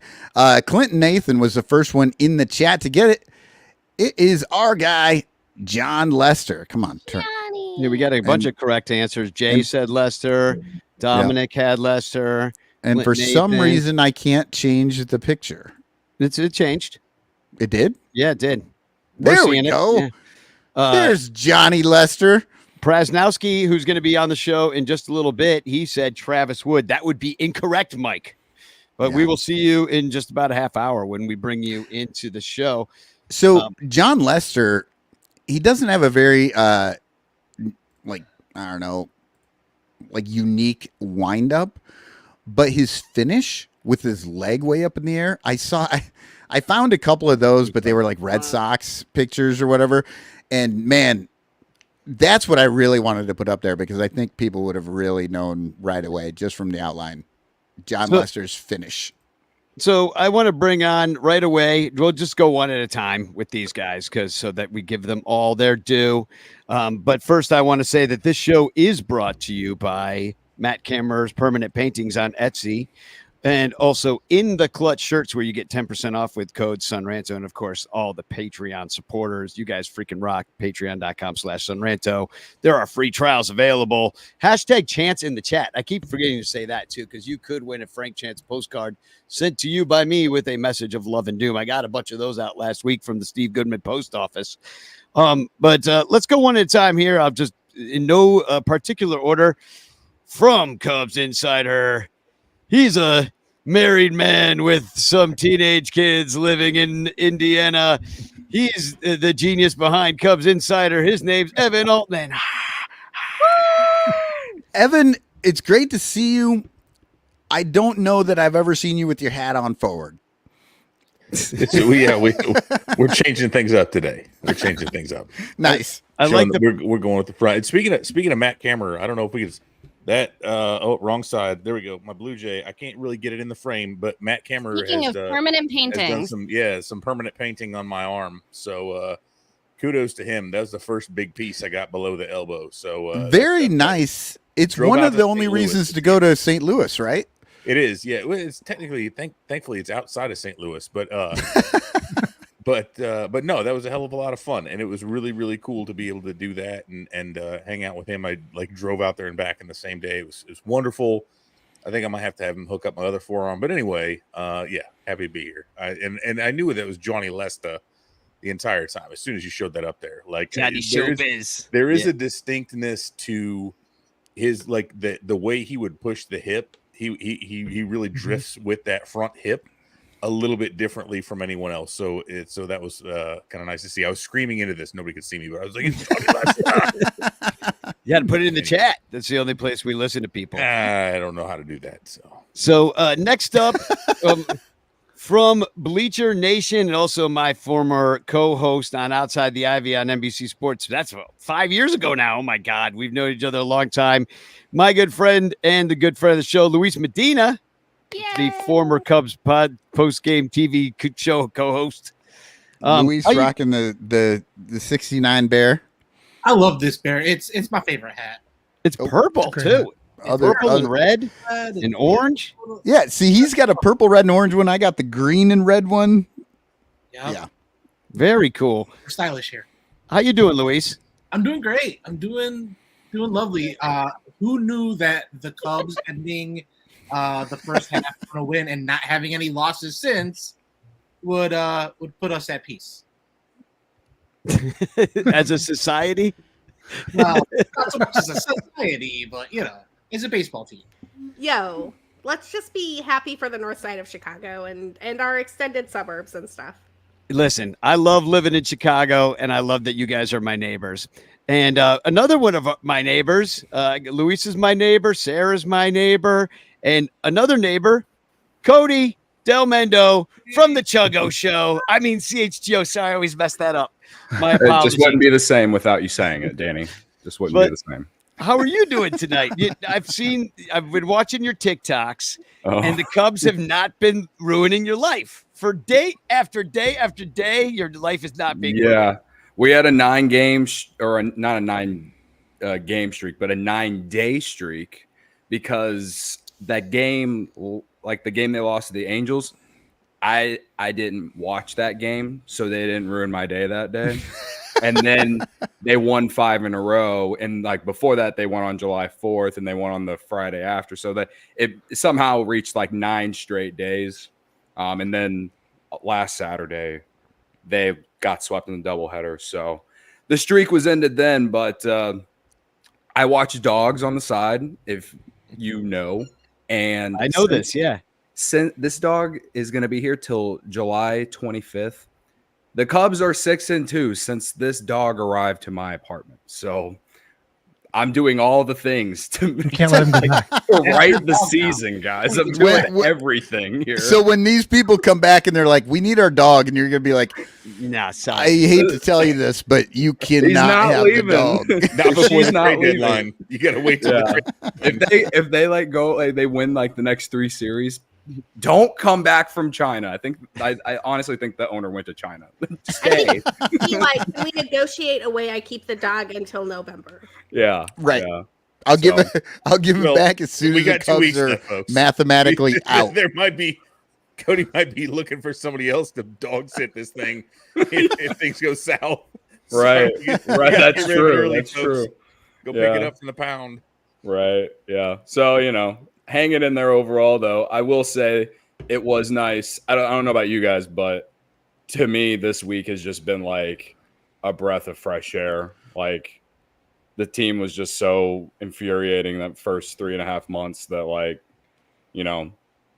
I'm just fed up with them. Even after a good week, I need to see more to really buy in. But as you all know, I'm an optimist at heart. I want to be optimistic, but we'll see.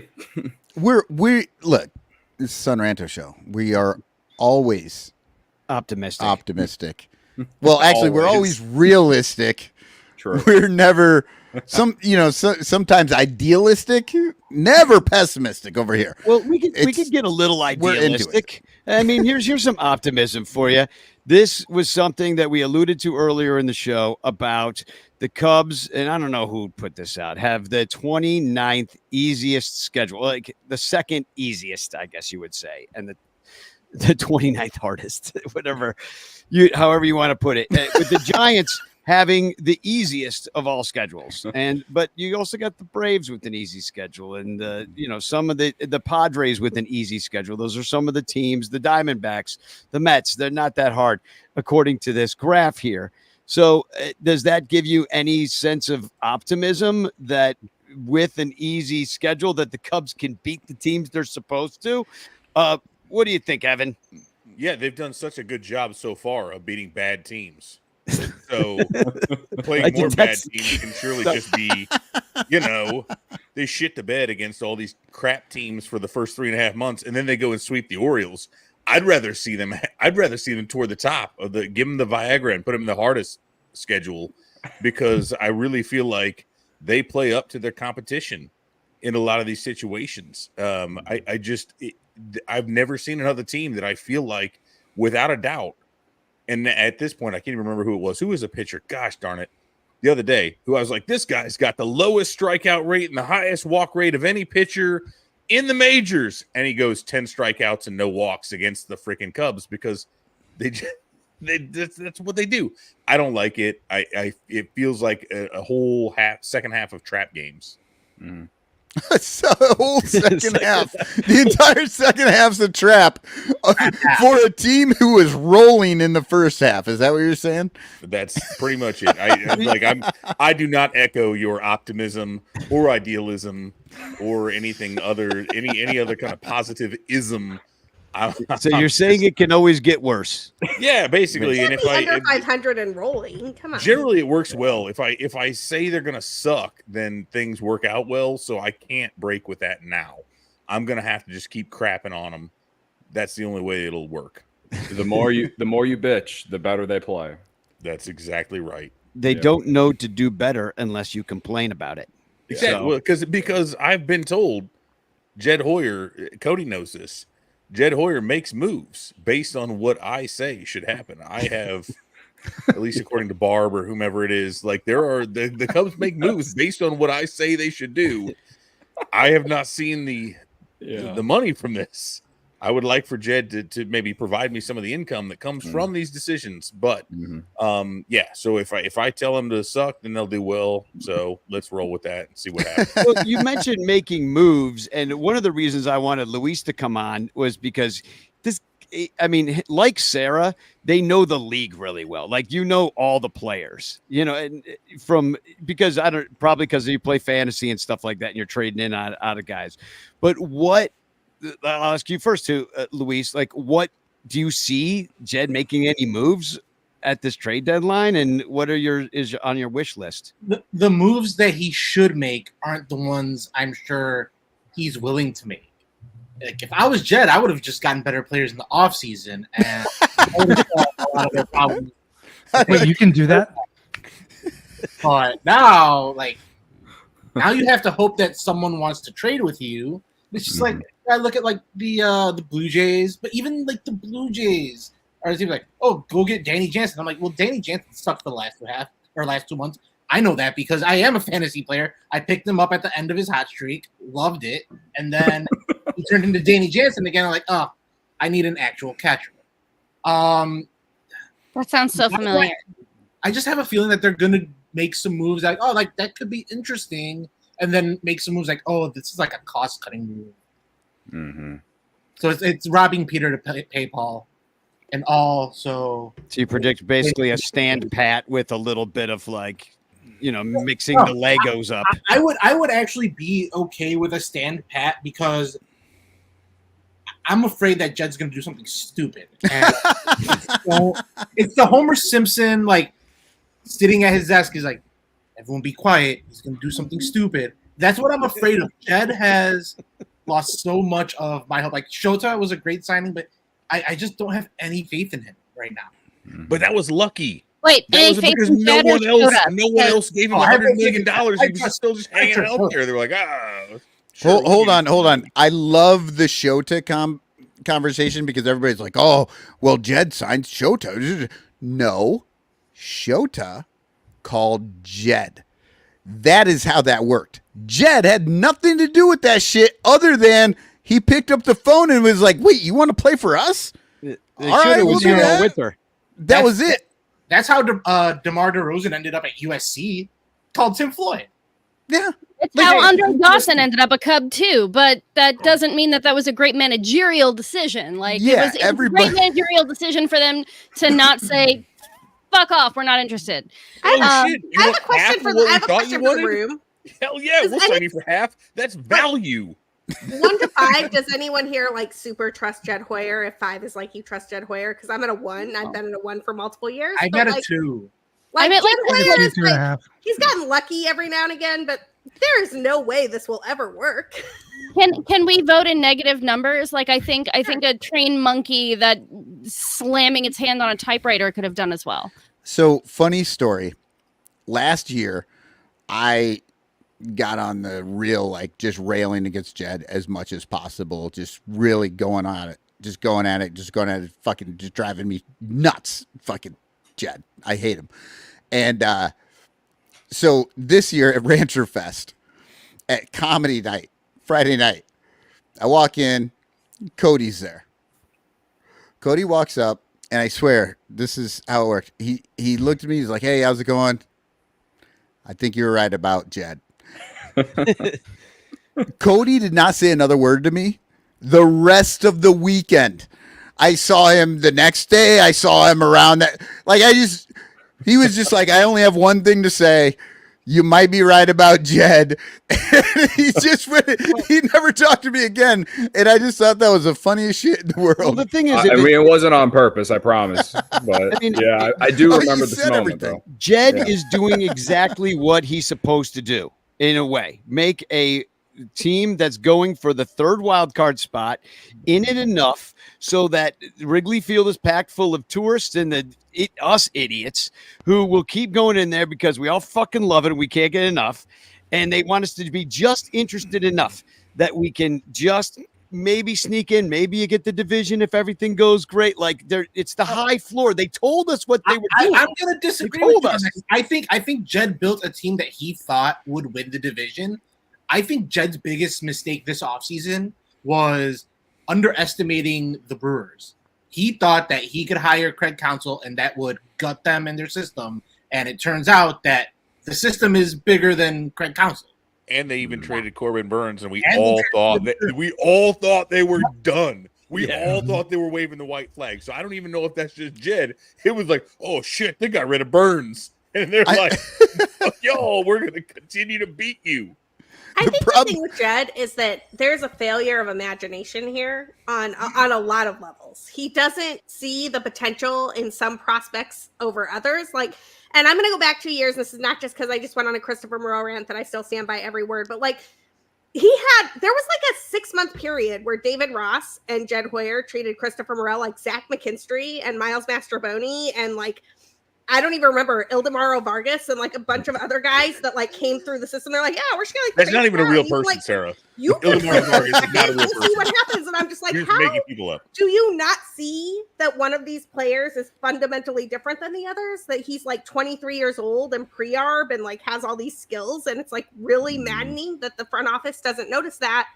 But it's not just Christopher Morel. They did it with Wilson Contreras. They do it every now and again with their pitching staff. Like Javier Assad got a chance this year because Craig Counsell gave Javier Assad a chance.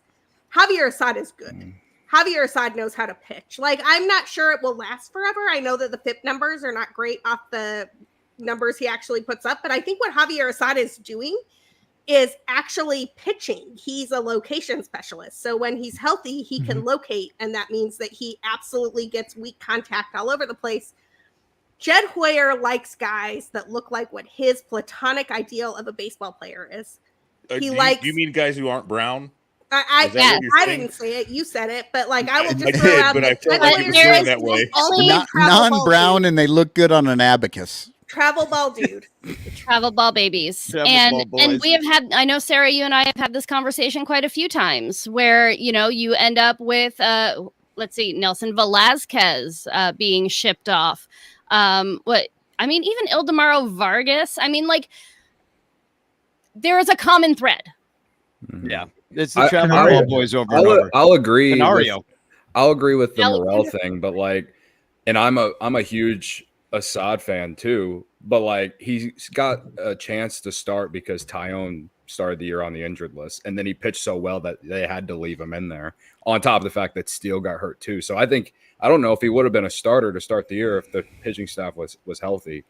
But I agree with the sentiment of like, it's like they don't know how to evaluate players. Like that's the easiest way to say it. But like my biggest thing with Jed is they've just failed miserably on like the marginal signings. Like the big signings have been okay. Like I know Swanson had a bad first half, but I still don't understand how you can compare him to Jason Hayward at this point, just based off WAR alone. Bellinger, okay, he's not slugging this year, but he's still hitting. They probably would still be significantly worse if he wasn't on the team. Shota, however you want to view it, it was a great signing. I don't really care how it happened. It happened, right?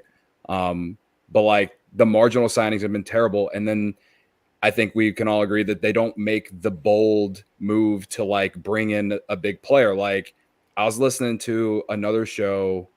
I don't remember whose show it was because like Danny always says, there's so many of them.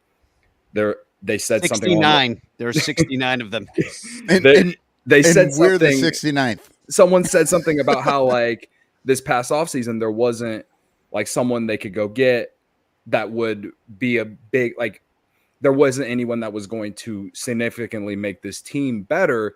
And I agree to a certain standpoint on the free agent market, but you always could have traded for Juan Soto. And he was always the only guy that I would have been okay with trading Christopher Morel for.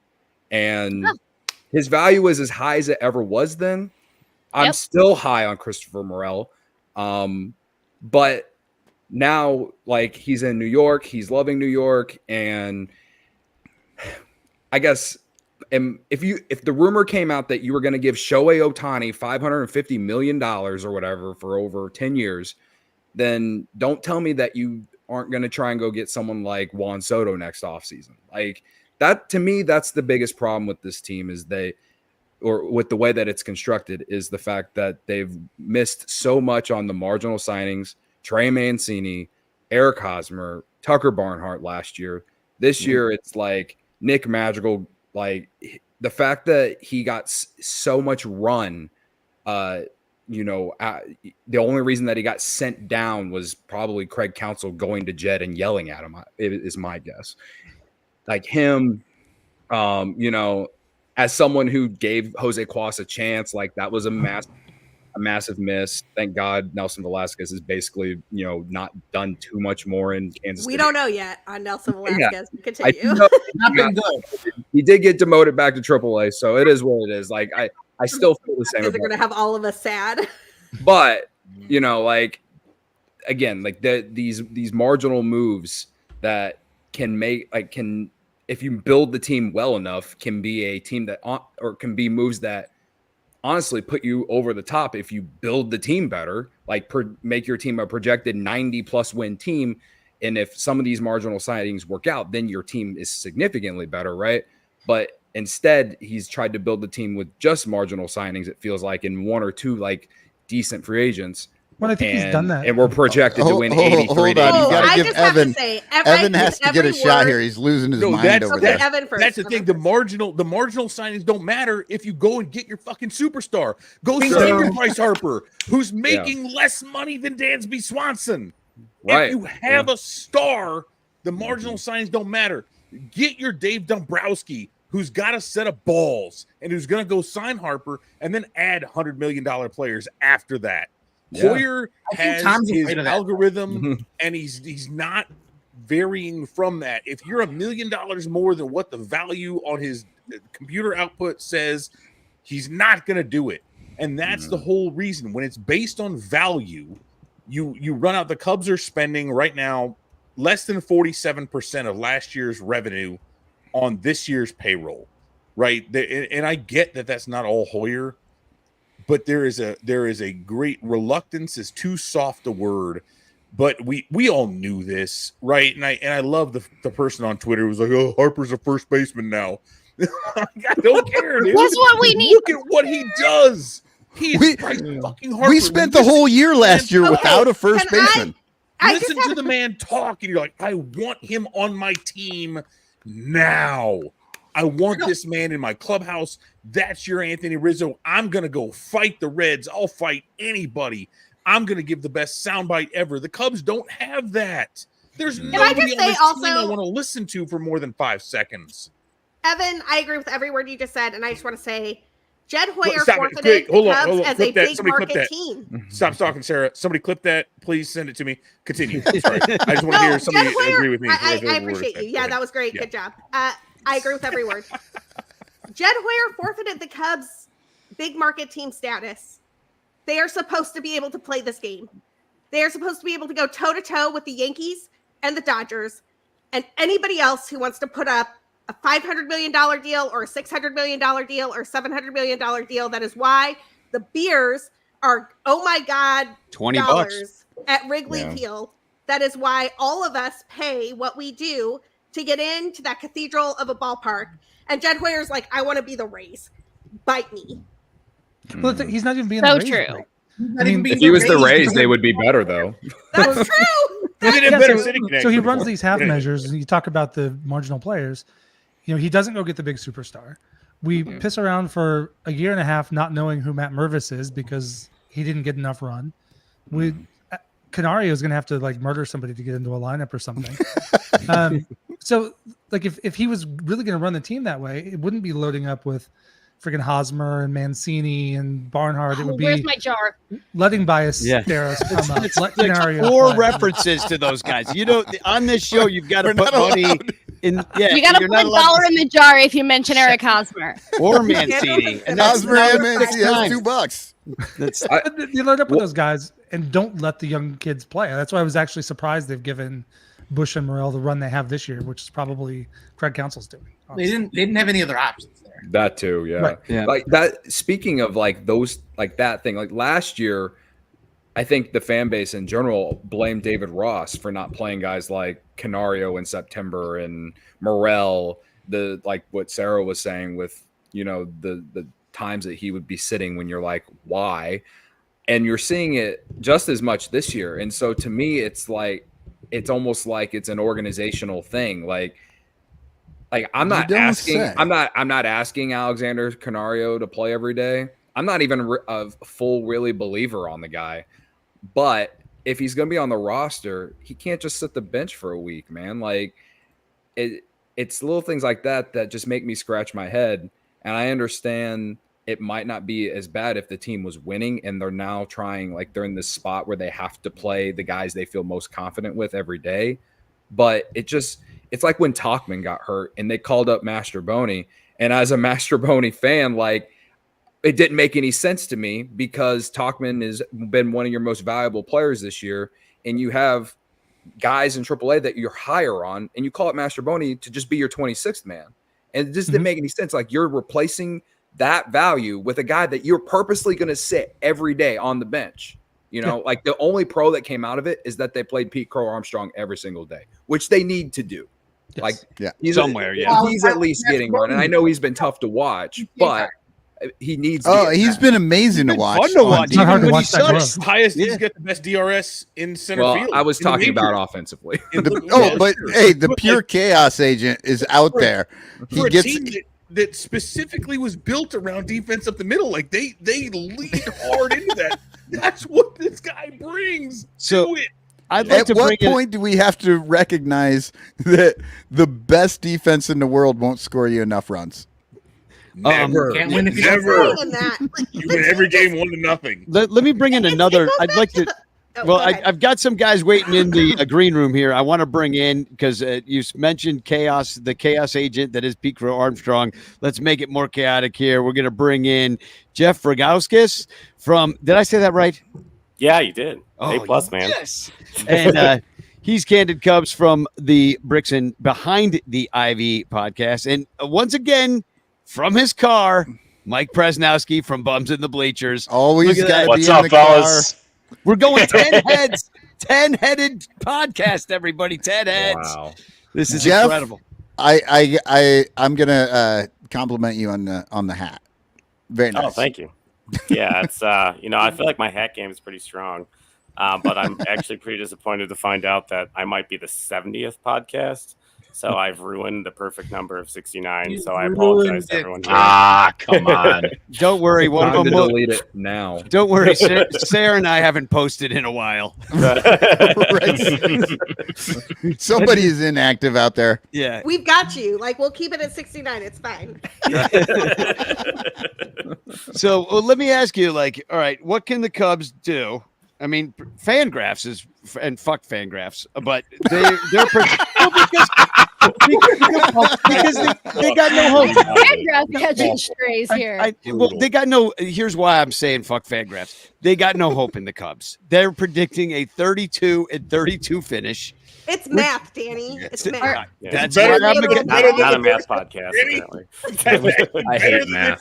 Danny's like, math hates. I was told there would be no math when I came on this. But square this for me. Well, Jeff. Well, my question to you is: if 32 and 32. If Fangraphs are is you asking me math questions because I'm wearing glasses? No, I'm saying. we brought you on because you're wearing glasses. The show time has passed.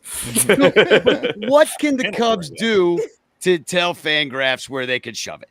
I guess how, because we got to get on a hot streak. We got to get on a heater here. What do they need to add to this team? What can they do to improve the team that they have? Like, where are you at right now? Yeah, I think it's really tough. I think that, generally I would be more optimistic than some folks on this group, but I think there is a lot of issues that have derailed the first part of this season that has made some things maybe a little bit more overstated and other things highlighting the issues we all saw coming in from the offseason. I feel like there was probably a point around CubsCon with like Imanaga and Bellinger, where I feel like the hype train kind of took over, at least for me as a fan, where like, hey, like they brought Bellinger back, they've added the starter, and like the worries were, how are we going to replace Marcus Stroman's innings? Like, is Imanaga going to be enough of a pitcher to do that? And the Cubs were, touting this pitching depth, which like I feel like we've seen. Like, if we want to take a big dump on Jed Hoyer, like we can give him some credit for the type of pitching depth we've seen with like Ben Brown. Jordan Wicks hasn't necessarily like been, it's something we knew about, but like he is part of that depth. Hayden Wesneski, like as much as he has been a human home run machine, he should have pitched the Derby the other night. That is such a worse nickname than pure chaos agent. Wow. Yeah, I think the thing I struggle with him is, I think if you think about the human element of, hey, go to Iowa, stay stretched out, you're going to be our backup starter, and then Justin Steele rolls off the mound in game 1, and it's like, hey, get your ass back up here, you're pitching 5 innings, and then, oh crap, we don't have a back end part of our bullpen. You're now our high leverage guy because we've seen the strikeout stuff come back. And I just don't think pitchers are Swiss Army knives like that. And unless you're Javier Assad, who literally, as Mark Leiter Jr. said last year, is the best pitcher in the Cubs because you can insert him anywhere and he just does his damn job, which built different. He's the ass guy. Got a rubber arm. Yeah, put him in any role. And that's the voice of Mike Prasnowski from Bums in the Bleachers. What do you think they could do? I mean, where are you at with where this team can improve to try to like get it going? To me, I don't know how you find the right trade partner for this, but like this is something I've heard one of my podcast co-hosts, Andy Dolan, stress a bunch, that like the right approach for the Cubs to take, I think, is like try to not so much sell, not so much buy, but like try to deal from a point of surplus with other teams' surplus. The Cubs kind of have like a little bit of a logjam in the outfield when Mike Tauchman returns. You already kind of have one now with Alexander Canario being in the minors when he'd probably be on any other major league roster, at least most others. Try to move one of those guys in, that had to a team that may have like an extra catcher or an extra bullpen arm that you can use and like fix the problems that you had early on in the season that you didn't think were going to be problems going into this year. Yeah, I could see that being a way that you can kind of improve minimally, but that's not a way that's going to necessarily make us do any more than like an 80. I mean, maybe at best you're a 500 finish at this point. I mean, but I don't know how to square Fangraphs saying 32 and 32 and yet having the second weakest schedule coming up. Like, how do those two things compute? They don't, I guess. Because we saw June. The Cubs are bad, Danny. Yeah, It's I mean, because the Cubs are They're bad. not a believer in the offense. Yeah, if they have the worst record, or the worst, like the lowest percentage of win percentage in the second half in their schedule, then only going 500 is a mathematical insult in that regard. Because then you're playing teams in which you're supposed to be beating. You're playing teams that are going to be unloading. And Fangraphs is looking at this offense and this team and thinking, yeah, they're going to scrape up a few wins versus those guys, but they're not going to beat the teams that are necessary to get them into the playoffs.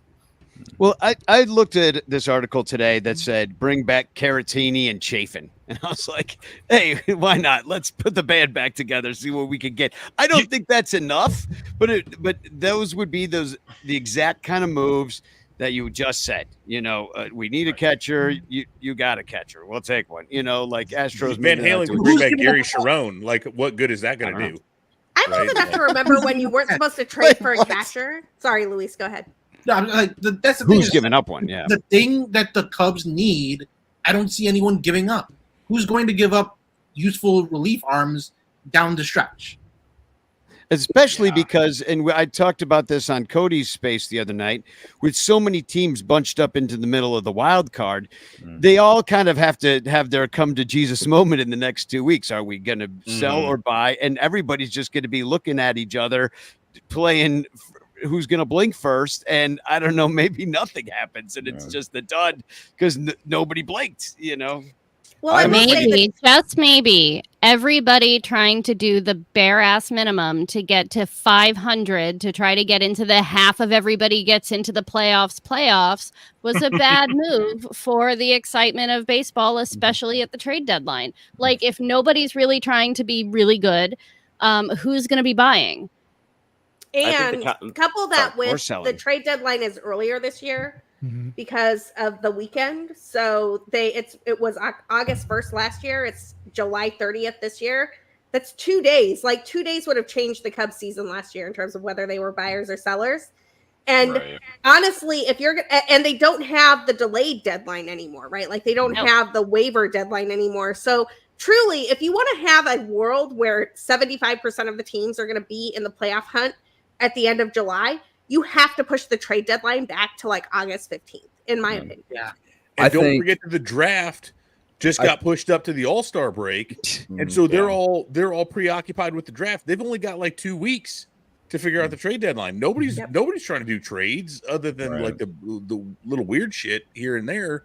But like they've only got from now, basically now that the draft is done, they've got 2 weeks to figure this out. And so now you got people waiting until the last second, at which point these things, and I think people have this misconception of like that trades can just happen like that. Like there's a ton of back and forth. It takes way too long to make this stuff happen. And I think, when we talk about standing pat, I think that's going to be more of the deal for not just the Cubs, but more other teams that are in that similar position because they simply don't have the time and the resources to get this stuff done in 2 weeks. It's foolish. And this is another problem that I have with baseball as a whole. And Rob Manfred, I'll shut up and let that go. But like that asshole's just trying to compact everything into like a 2 week stretch so he doesn't have to do shit anymore and preside over it. He can just sit back and, collect his money and whatever. But he's not just collecting money. He's inventing rules that nobody wants. No, he's collecting a shitload of money. Oh, and also creating rules nobody wants. Well, somebody does want them, and it is the 30 owners of baseball teams. Yeah. Oh, he's also fucking up the schedule. Oh, Yeah. What the fuck is up with the schedule? Yeah. Well, and it's the same this year as it was last year, where you just like play the Reds twice home and away within a 10-day period. It'll be the same next year. And they're doing the same next year. I mean, next year, basically the entire, like everything up until May is just playing every team in California. Yeah, and we're done with the Dodgers. The Cubs start in Tokyo and then go immediately out west to come home to then go immediately out west. And and when they're at home, they're also playing California teams. Like it's just going to be like the West in the snow. You know what? Well, okay, is ATH a California team anymore? Or it's the Athletic. No, I know. So okay, since we have some diverse voices on here, let me throw out the question. Do you guys like the Tokyo series happening 8 days before the actual beginning of baseball? I do. And can I just say what the Cubs I want everybody to answer, but go ahead, Sarah. Start. What the Cubs put out today with Shota and Seiya is that was cool. The greatest 1 minute video I've ever seen in my life. I need an Oscar category for 1 minute commercial Cubs videos because that was incredible. I ugly cried, and if you haven't seen it yet, go see it. I agree with giving awards for 1 minute performances. I think I would have a fucking trophy room. I would have a trophy case too, man. Is that I did not mean to set Evan up like that. Yeah. That's what she said. No, man. I was gonna say, my wife feels the same way. Is that how you see your kids, Evan? They're 1 minute Oscars. I love a good. That lasts a your kids Oscar. He shows up and he shows up big for 1 minute. So what were we talking about again? I guess the Tokyo series. I guess for me, like the only thing that kind of sucks is like you're in the middle of spring training, like how ready, like they're not like. The cool thing will be that it will probably be Shota starting against either Ohtani or Yamamoto, but neither one of them are going to be able to go 5+ innings. And so like it'll essentially be like another spring training game, except the fact that the games count. The only cool thing about it for me is the fact that it's in Tokyo, and I'm just gonna poke at my boss for the next 7 months. And I'm be like, going. Can we go to I don't Japan? care. You know? I'm going. Raise your hand if you're going. I don't care. I've already decided I'm going. I don't. Once in a I lifetime. haven't bought a ticket, but I'm going. I don't give a shit. You know what game I want to go to? I want to go to those Sacramento A's games because I Yes. think how cool it Cubs will would be the first team that plays there. Yeah, I think a lot about how cool it would have been to see the Blue Jays in Buffalo, and I just see the Yeah. A's. I want this opportunity to be like, oh yeah, remember when the A's played in Sacramento? And no one will believe you except like the 10 of us who are in this room. Like, oh yeah, Didn't the Expos play in Puerto Rico too? Yeah, the last 2 years there. Yep. That's Dude, got to take me happen to more. all of the San Juan and the yeah. Santo Domingo games. Like, I want that's the baseball I want to see. Like, truly. Like, I go to Japan. I might go to Japan. I don't know. I would love to, but it's not high. Like, Party in Japan. All right, we got anybody? Puerto Rico and the Dominican Republic. That's where I want to see. Do we have any I'd love to anti-Japanners out there? Anti-Japan. My only problem. All of your grandparents. Yeah, is this the RNC? Tucker Carlson was live like 20 minutes ago. Yeah, that's on CNN. Oh, You can God. No, Is not in favor of the Cubs. I don't like the Japan game.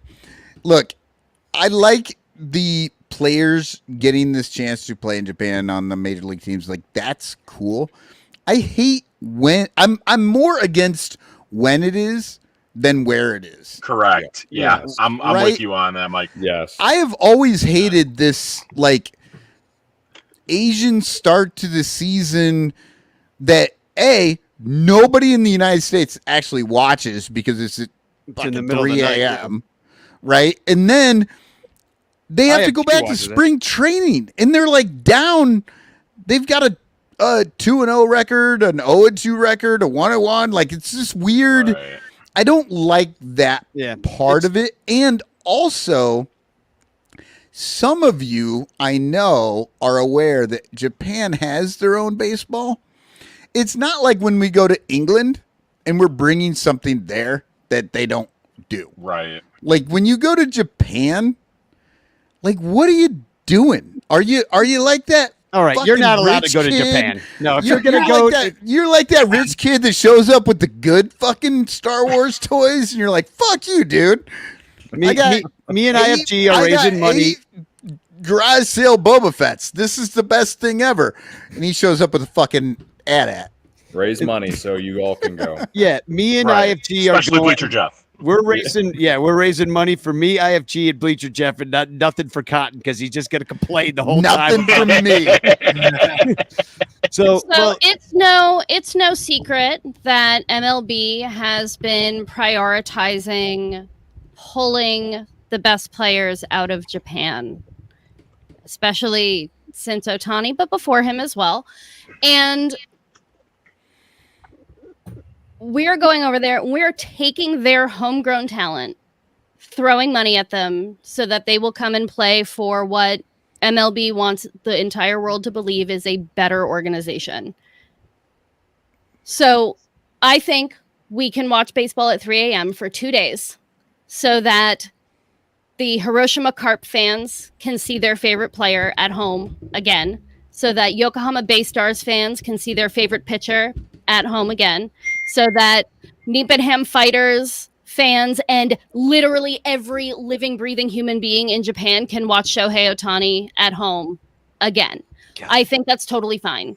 The only thing that makes me sad about the Tokyo series is that if by some God-sent miracle I am able to get there, I will not be able to go and watch a game live at the great cathedral of baseball that is Koshien Stadium, because the series in Japan won't start for another 10 days or something. 10 days, yeah, unless you can stay over there for a while.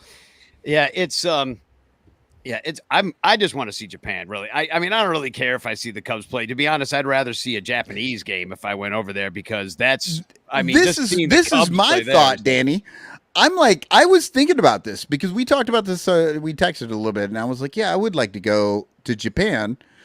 My family has talked about this a number of times. But then when I was like, but I'd be watching the Cubs and the Cubs. Dodgers. Yeah. And I'm like, but Wanna I see- could just wait a little while and go see actual Japanese Yeah, baseball. I want to teams. see the carp. I want to see the carp play or something. So We have a question in the chat. Everett Tosher wants to know: is betting on baseball legal in Japan? The answer is no. No, it is not. As far as I'm aware, the only sport that it's legal to bet on in Japan is horse racing. Okay. So I want to run a little bitch clock up because we have some more categories, and we've got Eric Wheelo that's going to be coming on the show at the witching hour after we let these guys go. But so I figure we get through a few more topics.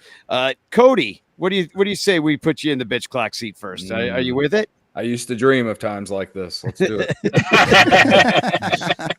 So, look how small we all got.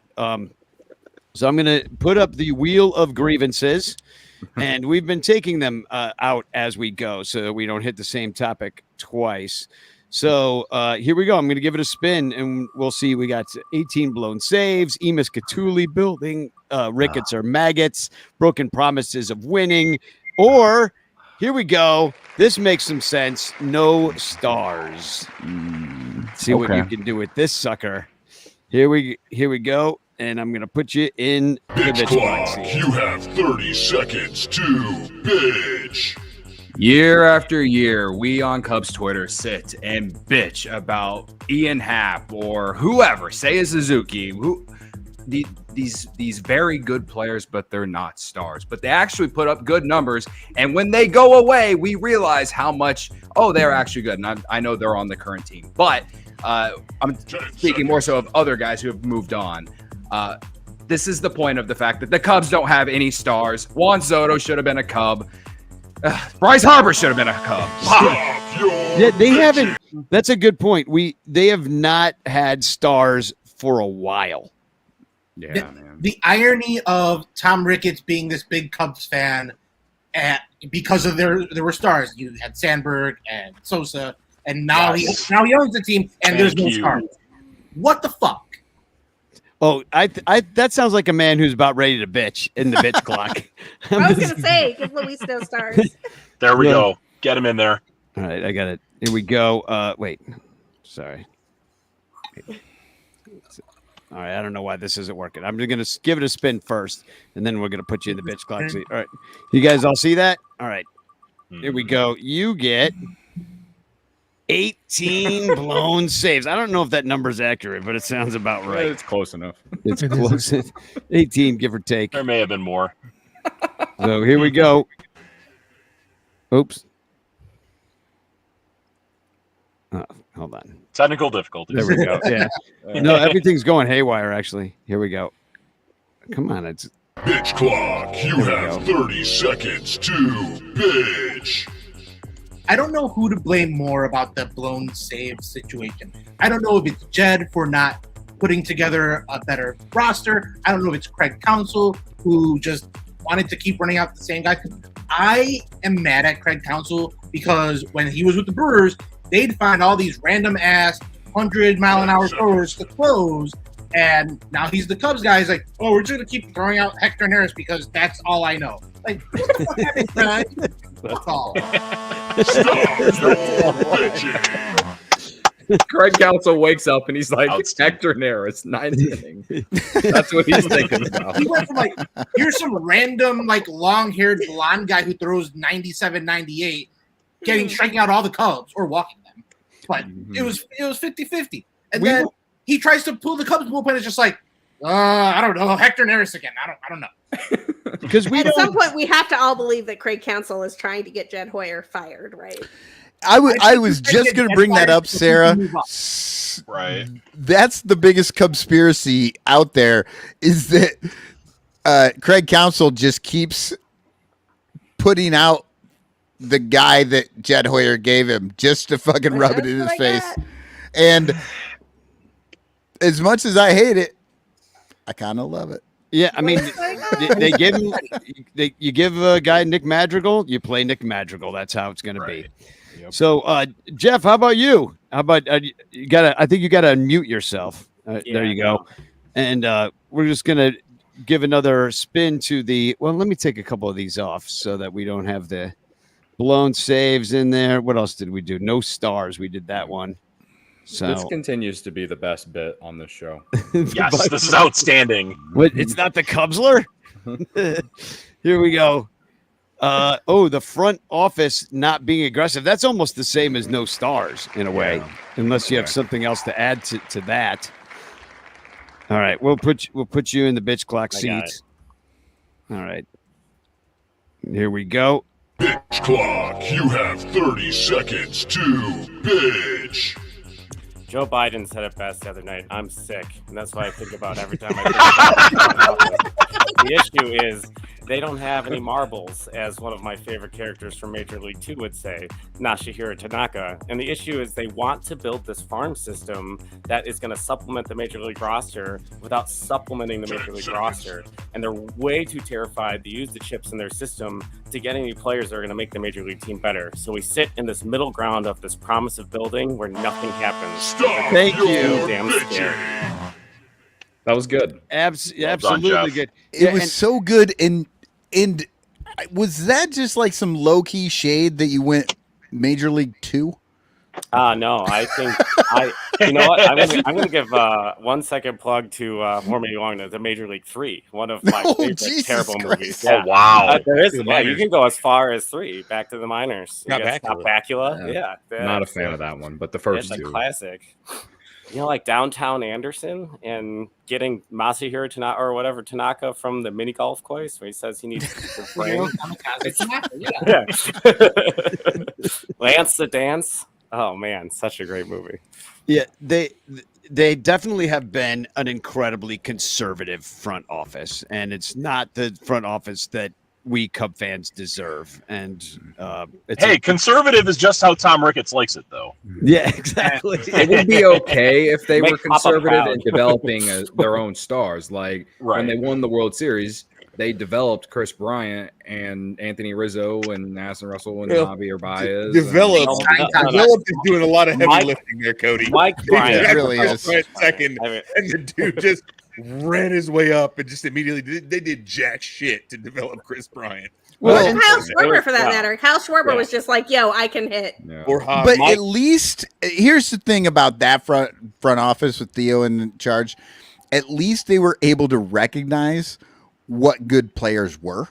Were they though? Because Wilson Contreras was a total accident, and the man has started 3 All-Star games. It's one of the best but I'm saying once they popped onto the scene, they did not protect him in the 2015 Rule 5 draft. They left him unprotected in the 2015 Rule 5 draft. The only reason he came up is because Miggy Montero and David Ross were both old, and they both got hurt at the same time. And they're like, "Oh, we're gonna pull this guy up into the Major League roster in June." And then Joe Madden was like, "Yo, kid can hit.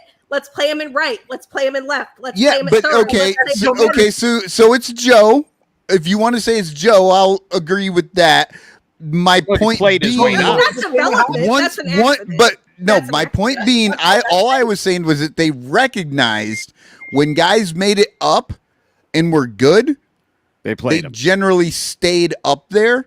And those are the guys that won the World Series. Whereas now we get a guy that comes up, hits a grand slam, sits on the bench for 5 days, and then goes back to Des Moines. And there was space for it then because they actually played the guys at the bottom of the bench. Like Cody was saying earlier, they bring up whether it's Master Boney or Madrigal or Bodie or whoever. They come up and they just sit and never play. That's the one example of one guy who went down would have been Schwarber. Because remember, like when he first got called up, he was only up for like a couple days. Yeah. But well, I wanted to talk about the draft tonight, but it's kind of boring because we don't even know these guys. But it also goes to show that in those drafts, maybe that was before the high floor days too. And there's, they would rather be like, hey, this guy, he freaking socks the ball. Let's draft him more. It was a high ceiling kind of situation, hit or miss. And they missed sometimes. They hit they hit a bunch as well, I mean, they did hit with Chris Bryant. You have to say that they did, rookie of the year MVP. That was Mike Bryant. Like Chris Bryant's dad probably got more hitting coaches fired on this team than anyone else. I mean, he was never interested in, I loved Chris Bryant as a player, but he was not interested in the feedback and changing his swing. He wasn't interested in the changes he could make to make that shoulder more healthy and the launch ankle he had from his low crouch. And unfortunately, we're seeing exactly what we thought would happen. His body's deteriorating because he takes thousands of swings at a place as a guy who's 6'7" shouldn't be standing. And it's been so much stress on that shoulder. And now the Rockies are paying him to be one of the best bench warmers in the history of the Cubs. It's such a weird situation. But nope, let's all get a firing squad for Chili Davis because Chris Bryant won't hit for contact. What's Chili doing now? I think that, and the point is that if they could, and maybe they will. The thing is with all the players that they have, they're also blocking other guys as well, unless they do actually make some sort of aggressive move here at the deadline or in the offseason. But if you can develop your own star talent, then no one's sitting here bitching about money. I don't care how they build a team if you just win, man. I really don't. If you're consistently making the playoffs every year, I really don't care how you do it, man. I think we need to get Mike on the bitch clock. You better get Mike on the bitch clock. He's dinging his and donging. His car is the battery is about to die. No. It's all good. I'm just to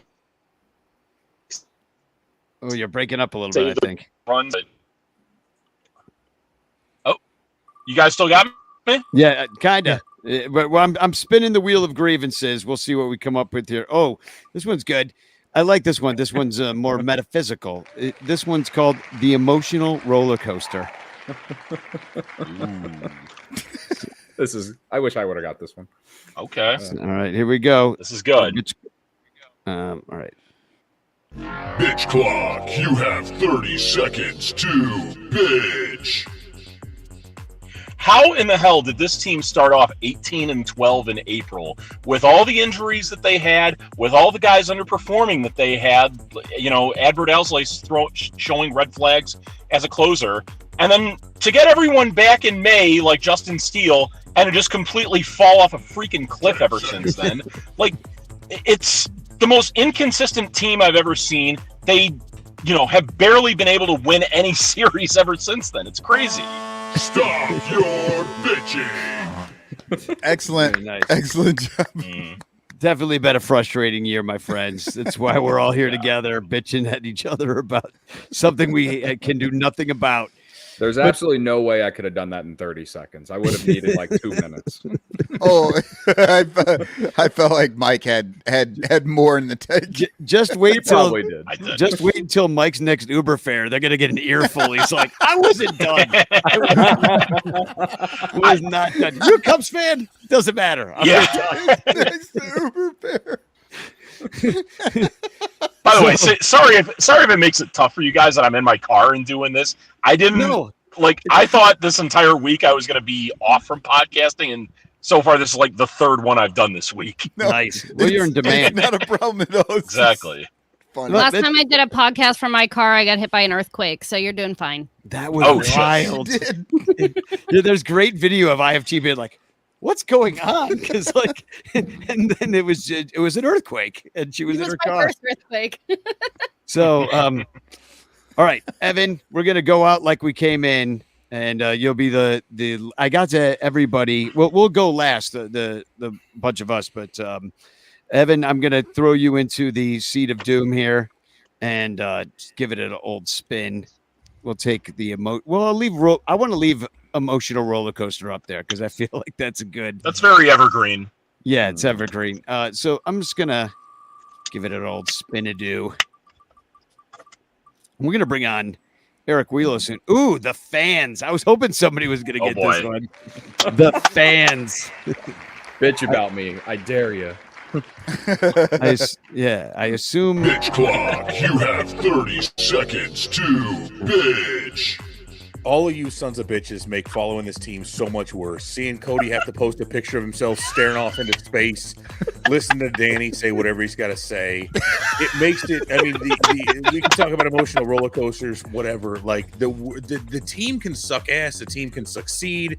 The worst is the rest of you assholes out there making it so much more terrible to try to follow this stuff. It's awful. I can't do anything right. You all suck. Fuck all of you. Stop your bitching. Evan's really talking about the comment section for Cubs Insider on Facebook. It is. Oh, I loved it. That was amazing. Oh shit! Danny's saying whatever he's got to say. It's like, yeah, I really am. I only needed 30 seconds this time. So Danny doing a post-game weather report after a loss. Like, what the fuck is brutal? this? It is brutal to listen to everybody. It is honestly the worst of it, and that's why I'm always like, I didn't want them to do well for a few weeks because I just know that it's going to make everything that much worse if they lose again after that. It's like we can't just be all the way bad or all the way good. Anything in the middle just makes it so much more terrible. It is kind of fun to see everybody freaking out though, and the Cubs lose. You know, it's like that's the problem with Cub fans is win or lose, we still have a really good time with each other. You know what I mean? Like. And that's what Ricketts knows, you know, that's probably what he tested for. It's like, oh, we'll go for that third wild card. The cocksuckers will love it. They'll love it. So he's right. Yeah, he's right. No, we should have bought the Cubs when it was only $1 billion. We had when we could have pooled our money. Now it's $4 billion. We'll never afford it. Inflation. We can call Bleacher Jeff to start another fundraiser. Yes. Have him send the tweet immediately. Bleacher Jeff feet finder. Yeah, I'm just gonna ship him in a crate. I think. You know? Nice. Take the ocean liner. So, well, thanks you all for coming on. We got, of course, Cubs insiders Evan Altman. By the way, we didn't really get to it, but I want to have you back on. Great draft coverage. I want to talk about who we got in the drafts. You're always really in on that stuff, and would love to have you back on. And Jeff Rogowskis, I'm going to say it right twice, from the Bricks Behind the Ivy podcast. My old friend Luis Medina from what is it, former Cubs post-game TV show host. Cody from the Chuggo Show, CHGO if you're nasty, and Mike Prasnowski from Bums in the Bleachers and the Pointless Exercise. And then the rest of us are going to stick around. Sarah, you're still sticking. You weren't sure. Uh-oh, she's muted. We can't hear. This is the best way to hear Sarah. Oh, brutal. Oh, wow. Come on. I'm kidding. So we've got another, not the Cubsler, but the who's that Cubby? So who's that Cubby? Who's there that? It is. Or is it Dodger Stadium? Oh, it's not Dodger Stadium. And so it's not? No, it's not. This is not a stadium that most of us are going to be very familiar with. So, well, not Dodger Stadium. Well, put it in the comments if you know who this left-handed batter is. And we're going to take a quick break, and we're going to be right back with Eric Wheeler. So, gentlemen, thanks. And thanks for all coming on. I really love all your shows. I love talking to you guys. And you guys are the best. I'll see you at the ballpark. Thanks for having us on, Danny. Hopefully see you tomorrow. Yeah, hell yeah. All right, cool. Later. All right. If you like the Cubs a bunch, buy your t-shirts from In the Clutch. We've got all the best styles for you. Dansby, Saya, Morel too. Clark Fly in his W. Cody Bellinger, smoking dupes. Vintage shirts from days of old. Patrick Wisdom and Nico. You'll look sharp wearing your strobe. 10% off with the code SONRANTO. SONRANTO. InTheClutch.com is your store for the most fun baseball shirts on the planet. Don't forget to use promo code SUNRANTO to knock a couple bucks off your purchase. Stack or die, we need more cups. Get it all at In the Clutch. Cause if you like the Cubs a bunch, buy t-shirts from In the Clutch. Get it all at In the Clutch. Get it all at In the Clutch.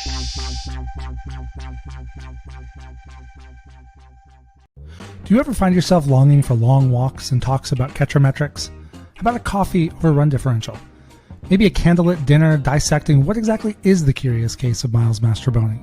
If you have, I have just the place for you, the Cubs PS Plus podcast. Come join us. Cubs PS Plus, a Northside Numbers game, can be found wherever it is you get your podcasts, and on Twitter, Instagram, TikTok, and YouTube, all at Cubs PS Plus, a spin on the baseball metric OPS Plus. Are you ready? I'm ready. Here we go. Here we go. Who's that Cubby? All right. It's PCA. This is a picture from when he was in the All-Star game last year. And for everybody who thinks All-Star jerseys are terrible, look at these ugly things. That is terrible. It's literally cut in half. It's white on one side and this like light blue on the other side. Seems like he made him wear Cubs pants. Yeah. Like, those are Cubs pants. They didn't give him new pants, I think. For No, they just gave him the jersey. And, but yeah, so this is his time with the Smokies, I believe. And he was in the All-Star game last year. And Krasnowski got it. Or maybe he put that afterwards because I just saw that. But Eric Wheelo's here. Congratulations on your first place, first half finish for the Milwaukee Brewers. He has joined us here. But Sarah Sanchez has got to take off. So we're going to put her in the hot seat here.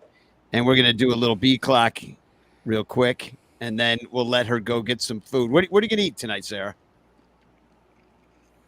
Oh, she's still muted. Sarah, I got no sound. Got you. There's this restaurant locally called Old Pueblo Cantina that does Sonoran food. And I am craving some Arizona Mexican food, so I'm going to order from there. You're going to eat some fry bread? Do they have that kind of thing? No, I'm going to probably get a green chili cheese crisp and maybe, I don't know. Tex-Mex.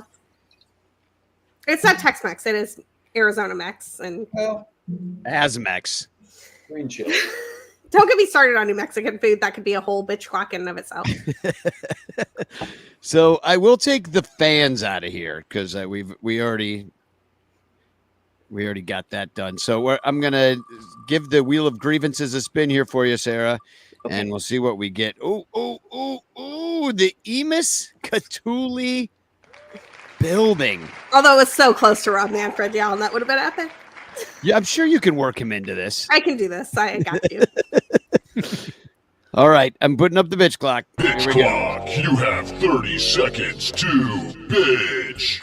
Wrigley Field is a historic landmark, and they are tearing down buildings that are 100 years old outside because the buildings were not part of the sacred line of sight that came after they put the signs up at Wrigley Field, which the Ricketts did deliberately. That's an entire thing that they did with the antitrust exemption that MLB teams have, and it's totally ridiculous.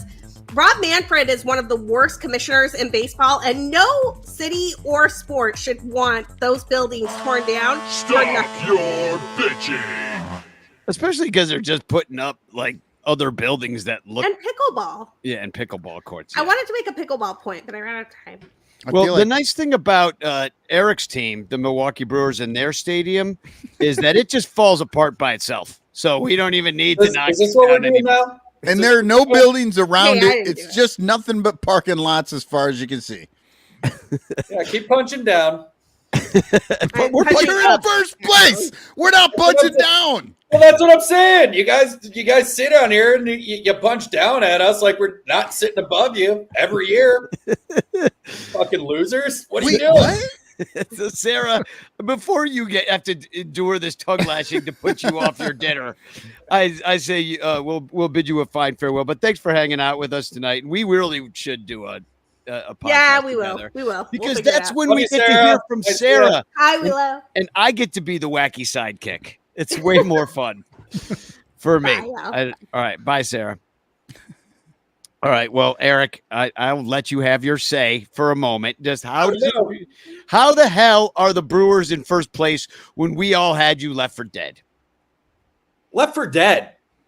Before the season started, we're like, oh, they got rid of their best pitcher. Oh, And who did we get? We got stole their Joey manager. Ortiz, who's almost hitting 300, playing a solid third base.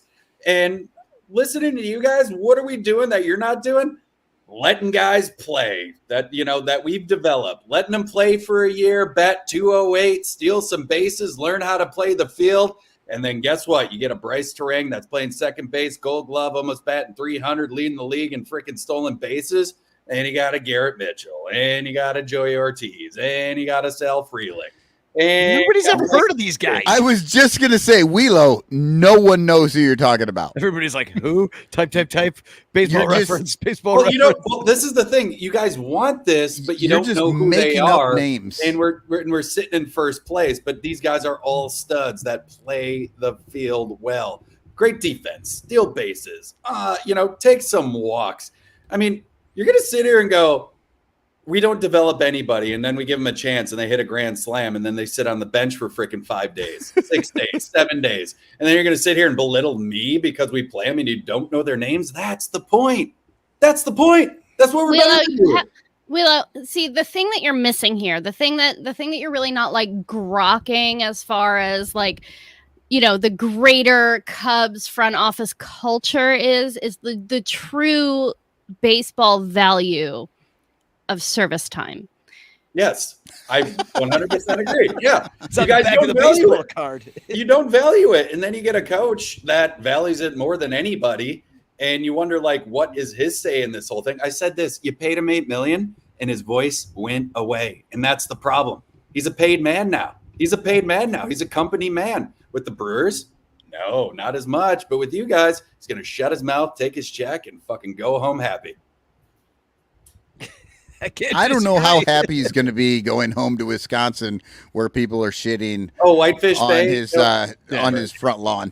Okay, so you can't eat in a restaurant. Why are the Brewers good? Because it's a system, and we're proving it. And guess what? You bought fool's gold. You bought Craig Counsell thinking he was the reason we were good. Turns out it was just the system, and Craig Counsell had nothing to do with it. We have Pat Murphy, who's basically like a drunk pirate that's coaching the team. He yells, he screams, but guess what? Team guy, culture, young people. Oh, how do the Brewers have a bullpen again? I don't know. Top 3 in baseball right now? Okay, how do we do that? There's a guy that here went on the bitch clock. It's like, Craig Counsell just found guys with long blonde hair that could throw 100 miles an hour. Guess what? They were in the system for a long time. And guess what? There were starter pitchers in the system. And what do we bring them up as? Relievers, long relievers. Let them develop. And it's like, guess what? That guy's not a starter. He's a relief pitcher that's going to dominate. And that's what we do. I feel like what you're saying is that our front office isn't all that good. No, it's not. It's dog shit. It's fucking dog shit. I just wanted to clarify that in case I wanted to argue with you, and I do not. Well, okay. Well, thank you. Thank you. The thing that's frustrating us too is that where do we they start? spend $230 million on a bad team. Like, so they think they're playing with the big boys, but the big boys are spending way more than that now. Yep. And so you've got to be blowing through tax levels if you want to be anywhere close to that. And so to be in this division right now and to get those like 3-4 extra star players that are going to put you over a team that is doing it right, you can't like cosplay at being the Rays and then be like, no, but we do these Dansby Swanson contracts. No, you have to do all big contracts, and if one of them doesn't work out, you do an even bigger one. Like, that's how that's got to work if you're going to be that team in the division. And we're just kind of doing this hybrid thing that's not adding up to the sum of the parts. It really is a very strange like scenario where they're like, we're going to spend a whole lot of money on out and out mediocrity, but also we have to fire one of our 2 translators because we can't afford that $60,000 a year. Yeah. Well, I mean, do you think that money is going to go to getting players? Not that it would matter, it'd be a rounding error in a baseball contract, but I mean, Danny, I sent this to you. You guys, team payroll, $227 million, right? Second in our division, St. Louis, $175 million. Brewers in first place, $108 million. right? But here's the thing. You guys think we're spending a lot of money. You always the Cubs are 17th. They are 17th in revenue. So they are below half. They are in the lower half of the league in the amount of revenue that they generate in what goes into their payroll. Yeah, well, 17th. That's terrible. Yes. They should be way, especially with the prices that they charge us, they should be way up and just dominating all of you people that can't afford real Mike, beer up there. You're a season ticket holder, Mike, and so I see that the prices are pretty damned high for this weekend. People, a lot of tourists in town, a lot of people on vacation, so you're going to be able to unload some of these games that you can't go to. But for the most part, it's been pretty dismal. This is the last place team. Tickets are at least $100 to sit. You're in the 100 level. It's got to be 120, 130. Yeah. $130, $140 ticket. They do the tiered pricing, and so it's a summer weekend. So I mean, the tickets are it's high, between $165 or $200. Yeah. So and $20 a beer. So it's bring a family of 4, give them a hot dog. You're spending at least a G, definitely more. Yep. And that is an insane amount of money. Now, if you're going to go once a year, and but they get it. They're getting that money. There's going to be people in that ballpark. Ticket prices on the secondary have stayed high. So how the hell is this not turning into a situation where like they are taking on whatever giant superstar contract? Last year they should have already done it. Well, it's because everybody Like keeps saying that they're spending a lot of money. That's why. No, but you're not. You're not the Yankees. You get a Stanton, and then you're like, okay, that's not working as well as we want. So we go get Soto, and we go get Rizzo, and you build and you add, and they spend the money, but they charge the prices, but they get the players. I mean, it makes a fan feel like we're taking bites out of the apple. Lakers, like always taking bites, always trying, always improving, throwing the money in, and you guys don't do it. And that Swanson deal, man, that's going to eat you guys alive. It really is. Unless he turns it around in the way like Christian Yelich has with the Brewers. I mean, and we still got him for like 170 on a team-friendly deal. It's like you didn't even get that with Swanson. Like you guys are kind of fucked if that's what you're going for and it doesn't work out and that's the team you want to be. It's not a good place to be. Even the belly It's deal. all half cents. Oh yeah, no, I love the belly deal because we're only like guaranteed to have him for a couple more years. If he sucks so bad, he doesn't try to get paid more somewhere else. Yeah. Or if there's massive inflation and it's just like Zimbabwe money now. They're like, that guy's making $800 billion now. The most distant part of this is like you guys got a great starting rotation, man. Like it's there. There's a team there. Like, but no bullpen.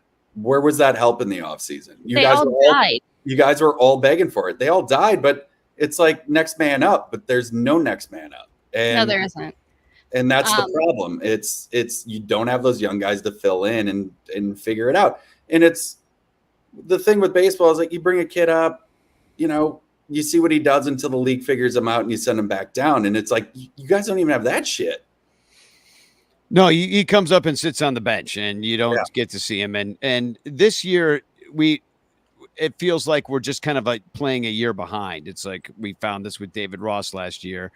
Might as well. We keep putting money in the Hosmer Mancini swear jar. So I'll just do it one more time. We wasted a lot of time with those guys. Yeah. We wasted a lot of time with Frank Schwindel. We're wasting a roster spot with Patrick Wisdom. If we're not if he's not part of the future of this ball club, which he most likely is not, he's just somebody that's cheap that can maybe come up and hit a home run at the end of the game. That roster spot needs to go to somebody that's in the minor leagues that's ready to come up and be a part of this team. But they come up and actually play.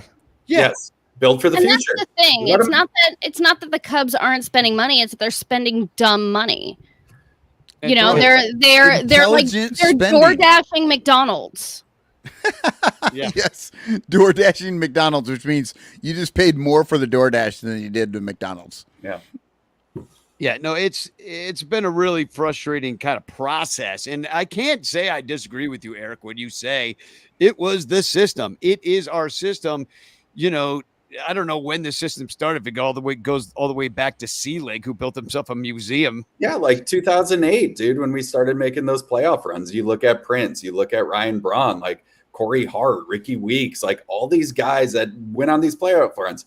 I'll be the first one to admit it. The Brewers are the good enough gang, but like we've slowly become like the Tampa Bay Rays of the NL. We're always in the mix. We're always competing for that first place in the division, and we might make a run once in a while. I mean, and nobody wants to go to your stadium. It's totally the same.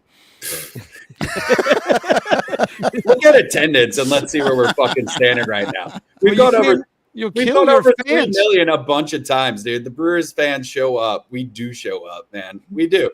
We're what, the second smallest market team in the league, and you want to sit here and say nobody shows up to our fucking stadium, dude? Fuck off, dude. Like, we show up. Well, no, they show up. They broke the escalator. So many of them showed up. Well, this is true. This is the problem. Yeah, you told me your friend got hurt on it. I'm like, that's his fault for getting on an escalator with a bunch of fat people from Milwaukee. I think all we've proven is that like Cubs fans fill that stadium. Well, yeah, Cubs fans fill it. Yeah, and that poor escalator just cost them a reliever next year. Hey, guess what, though? That we just got approved for like $400 million that the taxpayers are going to pay for. We paid for the stadium. Now they want the upgrades. And the way MLB works is we're paying to make those upgrades to the stadium. So they are coming. That is approved. Brewers are staying in Milwaukee. The stadium's going to get upgrades. And it's an awesome stadium. I mean, Infield Fly, you were there. You were there. You loved it. Come on. I admit that it, as far as modern ballparks go, it's not awful. No, it was nice. It was nice. It feels, you know what I think was interesting, I wasn't expecting about the stadium, is how small it feels on the inside. Yeah. Right? Like when you're sitting down there in the bowl, it's like it's kind of it's cozy. Yeah, wait till you sit up by Bernie Slide and you're baking in the sun with Bill Sugas almost having a heart attack. Baking in the sun down there in the bowl.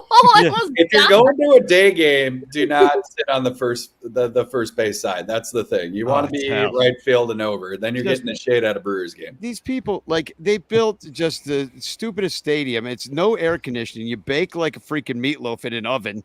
It's absolute. I mean, now it's falling apart. So yeah, I'm glad you got the $400 million.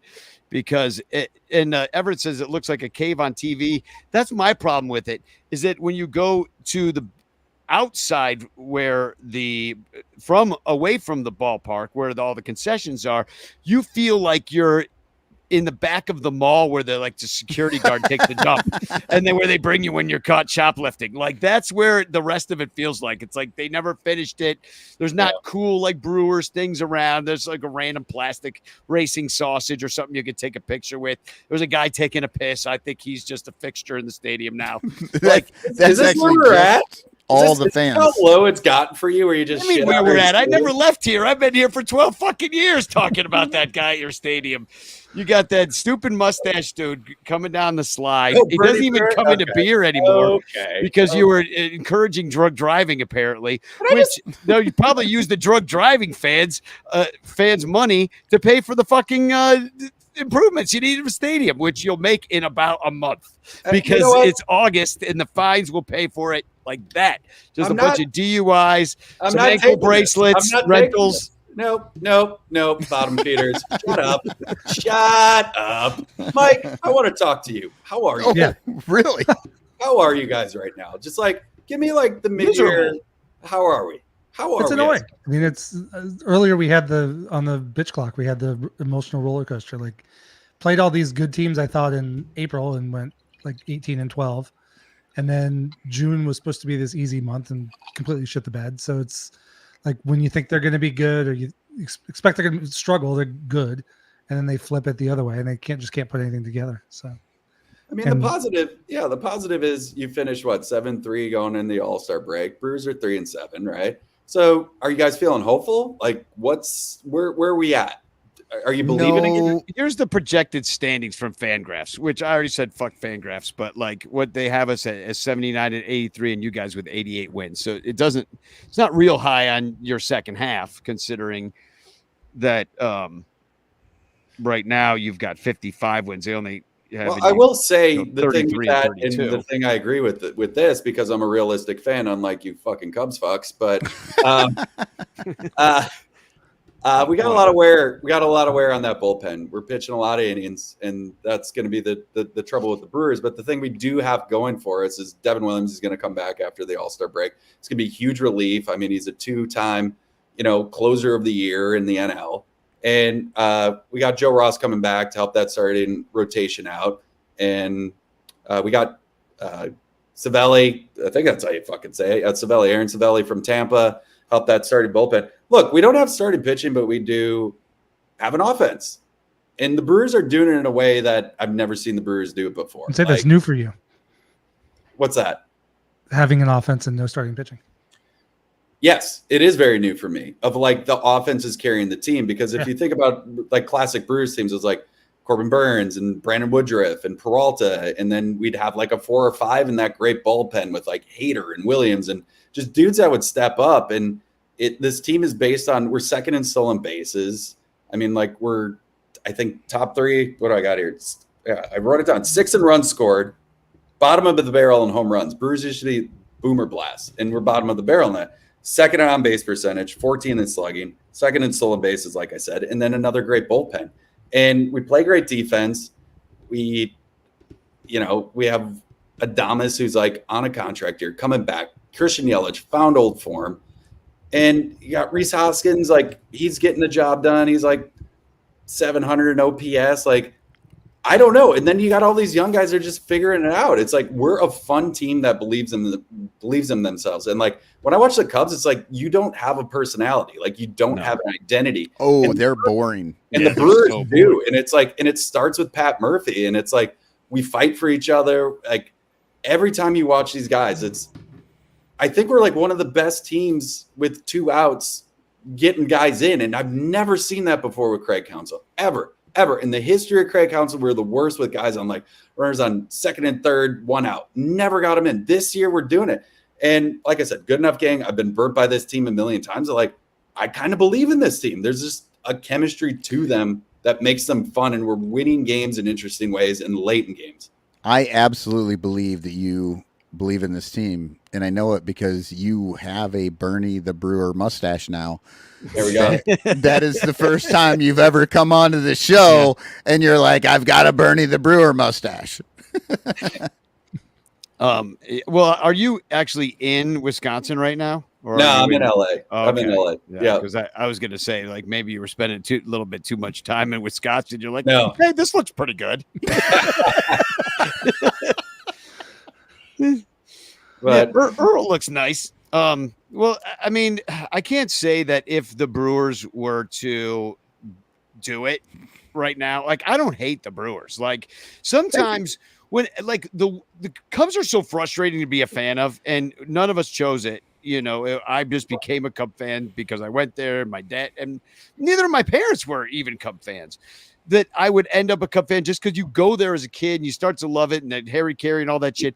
But I'm starting to second guess my Cub fandom at this point. Oh, it's because way too late, Danny. No, they I don't know. They don't give a fuck about you. No, they don't. And they just want me to shake me upside down by my ankles and empty my pockets. Yes. And give me the good enough gang as they claim that they're doing something good. No, they give us the not good enough gang. They're not good enough gang, and they're boring. That's the other thing. They're boring as shit. If they were at least like had some fun guys on the team, I would be more maybe. Oh well, at least they're fun. Like there's hope with Morel and PCA and Shota. They're fun. I love PCA. Yeah, I love Shota. I love those guys. But like, is that the direction of the team? I don't know if they're going to allow it to go that way. I could see them just as easily trading PCA because they're like, well, we'll have Ian Happ play center. We'll be giving it another extension because the bleacher Jeff loves him. I mean, I don't know because they're looking for the fan experience. They're looking for the constant revenue stream of the tourists and the culture, and that's what they are selling to us. And it's very effective. It's very effective. And everybody shows up for the bobblehead days and sees the new statue and goes to Gallagher Way. The White Sox, on the other hand, their stadium freaking sucks. But that is the Chicago team right now. That is a team that only Yeah, they suck. And you know what? Only fans from Chicago are going to those games. The tourists don't go to that shit. You can buy a seat for $12 and you can sit right in the fourth row of the fucking ballpark. You can't do that at Wrigley Field as you cram in there to see the Cubs lose. If I'm going to see a team lose, I'm going to pay $12 and sit in the third row and see a Major League Baseball game. That's what I'm saying. Or the Brewers. Or maybe I'll go buy some of their reasonably priced tickets that I could get for free at a gas station for buying a fucking donut. You know what I mean? Who cares if I'm get them with gas? Yeah. I'll take the escalator every fucking day just because I'll get a piece of that $400 million when I gotta sue your ass for breaking my leg. You know what I mean? And I'm saying to myself, like, I'm second guessing my Cub fandom at this point because I'm not a fucking sucker when there's two teams, one in the north and another one in the south, that I could be a fan of just as easily. And then you have Crawley giving walking tours to tourists and taking their photos and getting tips. I mean, until you're a part of it, it's disgusting. You guys are drinking the goddamn Kool-Aid. You're drinking it up. It's fucking Disneyland. That's what your team is. I like to think of us as helping to make the Kool-Aid. Exactly. We're just stirring the Kool-Aid. We are part of the ingredients here. That's our next tagline. Justice for Kool-Aid. The poison was Flavor Aid. Oh, it was Flavor Aid and cyanide too, right? I mean, right. And cyanide. That was the key ingredient. Yeah, it was. How did he get all that cyanide down there? Did he get it there in Guyana? Probably boiled some apple almonds or seeds. peach pits or something. I don't know. Yeah, I guess you can make your own. No, I mean, like, I'm a Cubs fan who chose to be a Cubs fan too, and I chose to be a Cubs fan because when I was looking for baseball, the baseball was available. You know, I was living in Tampa. I should have been a Rays fan. It was 1998. I was 12 years old. I was looking for baseball, and I wanted to be a fan of my local team, the Rays. And simply, the games weren't on TV because they weren't selling like 80% of the tickets in the stadium. And the Cubs were on WGN every day. Yeah. But not only, but like the Braves were on WGN every day too. But the Cubs were fun. Yeah. The Cubs were fun. They had Sammy Sosa. There was like the battle between Sammy Sosa and Mark McGwire. And there was Kerry Wood, who was like throwing 20 strikeout games. And like, that was a fun team. That was a great year to fall in love with baseball. Yep. And you know, like I was raised in a cult and I kind of like fell away from baseball for a few years there in the middle. Still in a cult, by the way. Well, I just whatever. I talk about how like it doesn't matter that they never really amounted to anything, but my favorite Cubs team was 2008. I was really you know, team. They were so fun. They were fun. You had, you know, you've got Derek Lee, Aramis Ramirez. You have a switch hitting pitcher who throws a no hitter against the Astros in Milwaukee, and like knocks out his own. And they were spending money that for some year, reason right? or other.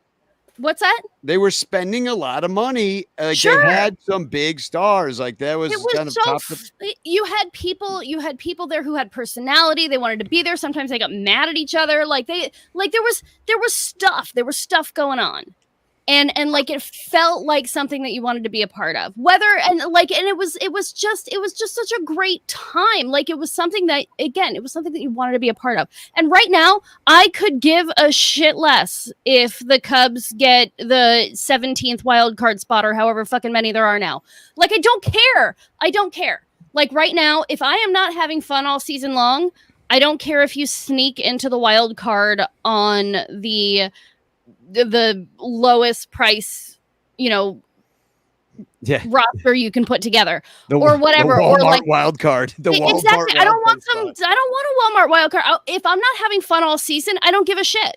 I don't care. I don't want to win the World Series with the team I agree with you. So it's like, you guys are bad, be bad. Bring these young kids up and let them be the chemistry of the team and have some fucking fun and figure it out. If nothing else, if you did that, we'd at least know who these kids are. Yes. And maybe, God for frickin' bid, some other team could look at them and go, man, that kid's really good. We should give them like a fuckload of really good stuff or like money or good players or something in order to trade them. But right now, we're just in a position right now where we are, I'm being told out loud that we have one of the best farm systems, but we have nothing to sell. And we have a really expensive major league roster, but no reason to buy anything because they can't string wins together. Like, what are we doing? But IFG, think about it. We suck. Think about it this way. No other little boy or little girl are going to fall into this trap because you can't find a fucking Cubs game on TV to save your goddamn life. Exactly. So true.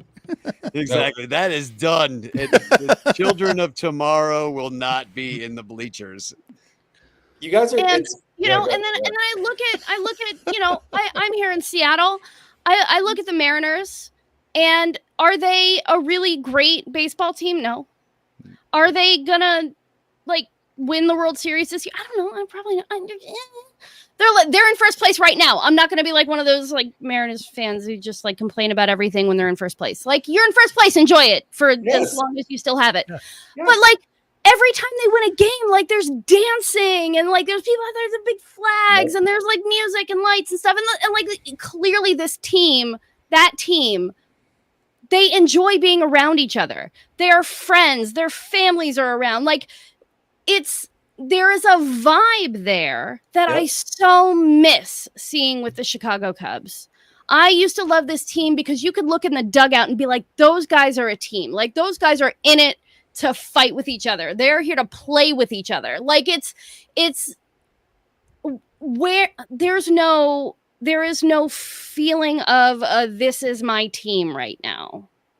Yeah, they don't feel like they own their sad. I don't even want to watch.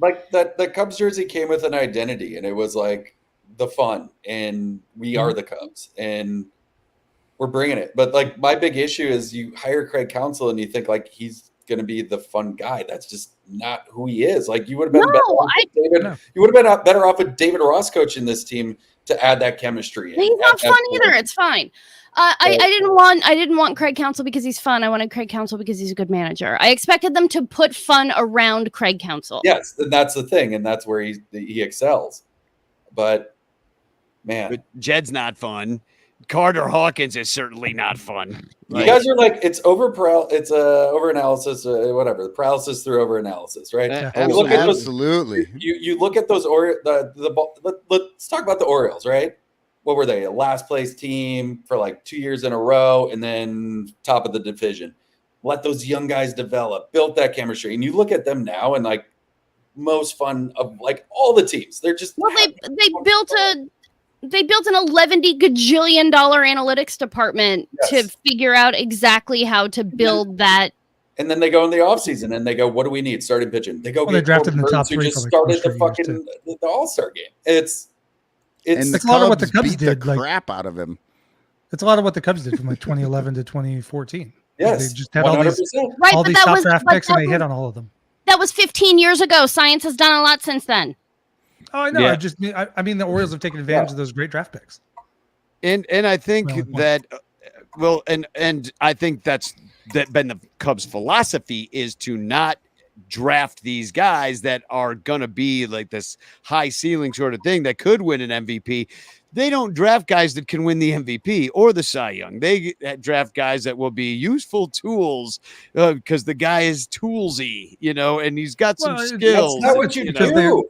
They're stuck in this 77 to 83 win land where you're picking 15th that. I mean, they're high boom bust guys, but now you're not getting Chris Bryant at 15. The Brewers have finished first in the division how many years in a row? Over the last 10, and we're still doing it.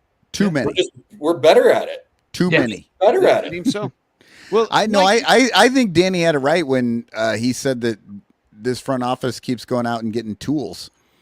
Well, that's the problem. It's you put these guys in a box as opposed to letting them figure out who they are and then adjusting your team around their skill set. That's what the Brewers do well. It's okay. It didn't work out here. How do we work you out in this position? How can we get you on this team to play outfield and play first, or play outfield and be or a third baseman. Whatever we do, we find a way to make you win. Like we find the best way to make you succeed. And you Right. use the kids. And in not trade to go get other strangle the metaphor, but no matter how many toolsy guys you get, if you don't use them to build anything, you're still going to be homeless or, like winless. Can't live in a toolbox. Exactly. That's what they say. So let me ask you guys a question. We need a catcher. You need a catcher. Who's getting Martin Maldonado first? Because the Brewers are probably going to pick him up. That would be what do we even need him for? Like, we already got Thomas Nido. Yeah, we got Thomas Nido. We're good, man. We're good. We got Tomas Nido. Like I'll tell Martin you this. Maldonado of the batting average that couldn't get you a DUI. That Martin Maldonado. Hey, I'll tell you this. I already have 3 catchers who can't hit. I'll tell you what. If he comes to the Brewers, he's going to be a fucking star, dude. Because we figure it out. He's a defense guy too, mostly, but I know he's had some good offensive years too. I was present for fully 50% of Martin Maldonado's offensive production for the Chicago Cubs. It was a walk. But that added to the OPS actually made it exist, I think. No, you'll just sit there and we have a Gary Sanchez and we have a Contreras, the good one. The good one, the one that's actually the best one. They're actually both pretty damn good. Well, but we got the better one. Who would have thought? For nothing, for peanuts. For the next it's so 5 frustrating fucking years, how bad it's going for us. Mike, you're in the bitch clock seat. I feel like we all need to get a bitch clock in, and then we'll try to wrap up this sucker. But I'm gonna spin the wheel of grievances. What do? We did Emus Catuli building. So that's off the list. We're getting down to it. I want somebody to get well, we don't even need to do Jed anymore. Ooh, scrap heap players. This is good. Oh, Craig Council special. Is it though? Is it? All right. I'm putting you in the hot seat, and here we go. Bitch clock. You have 30 seconds to bitch.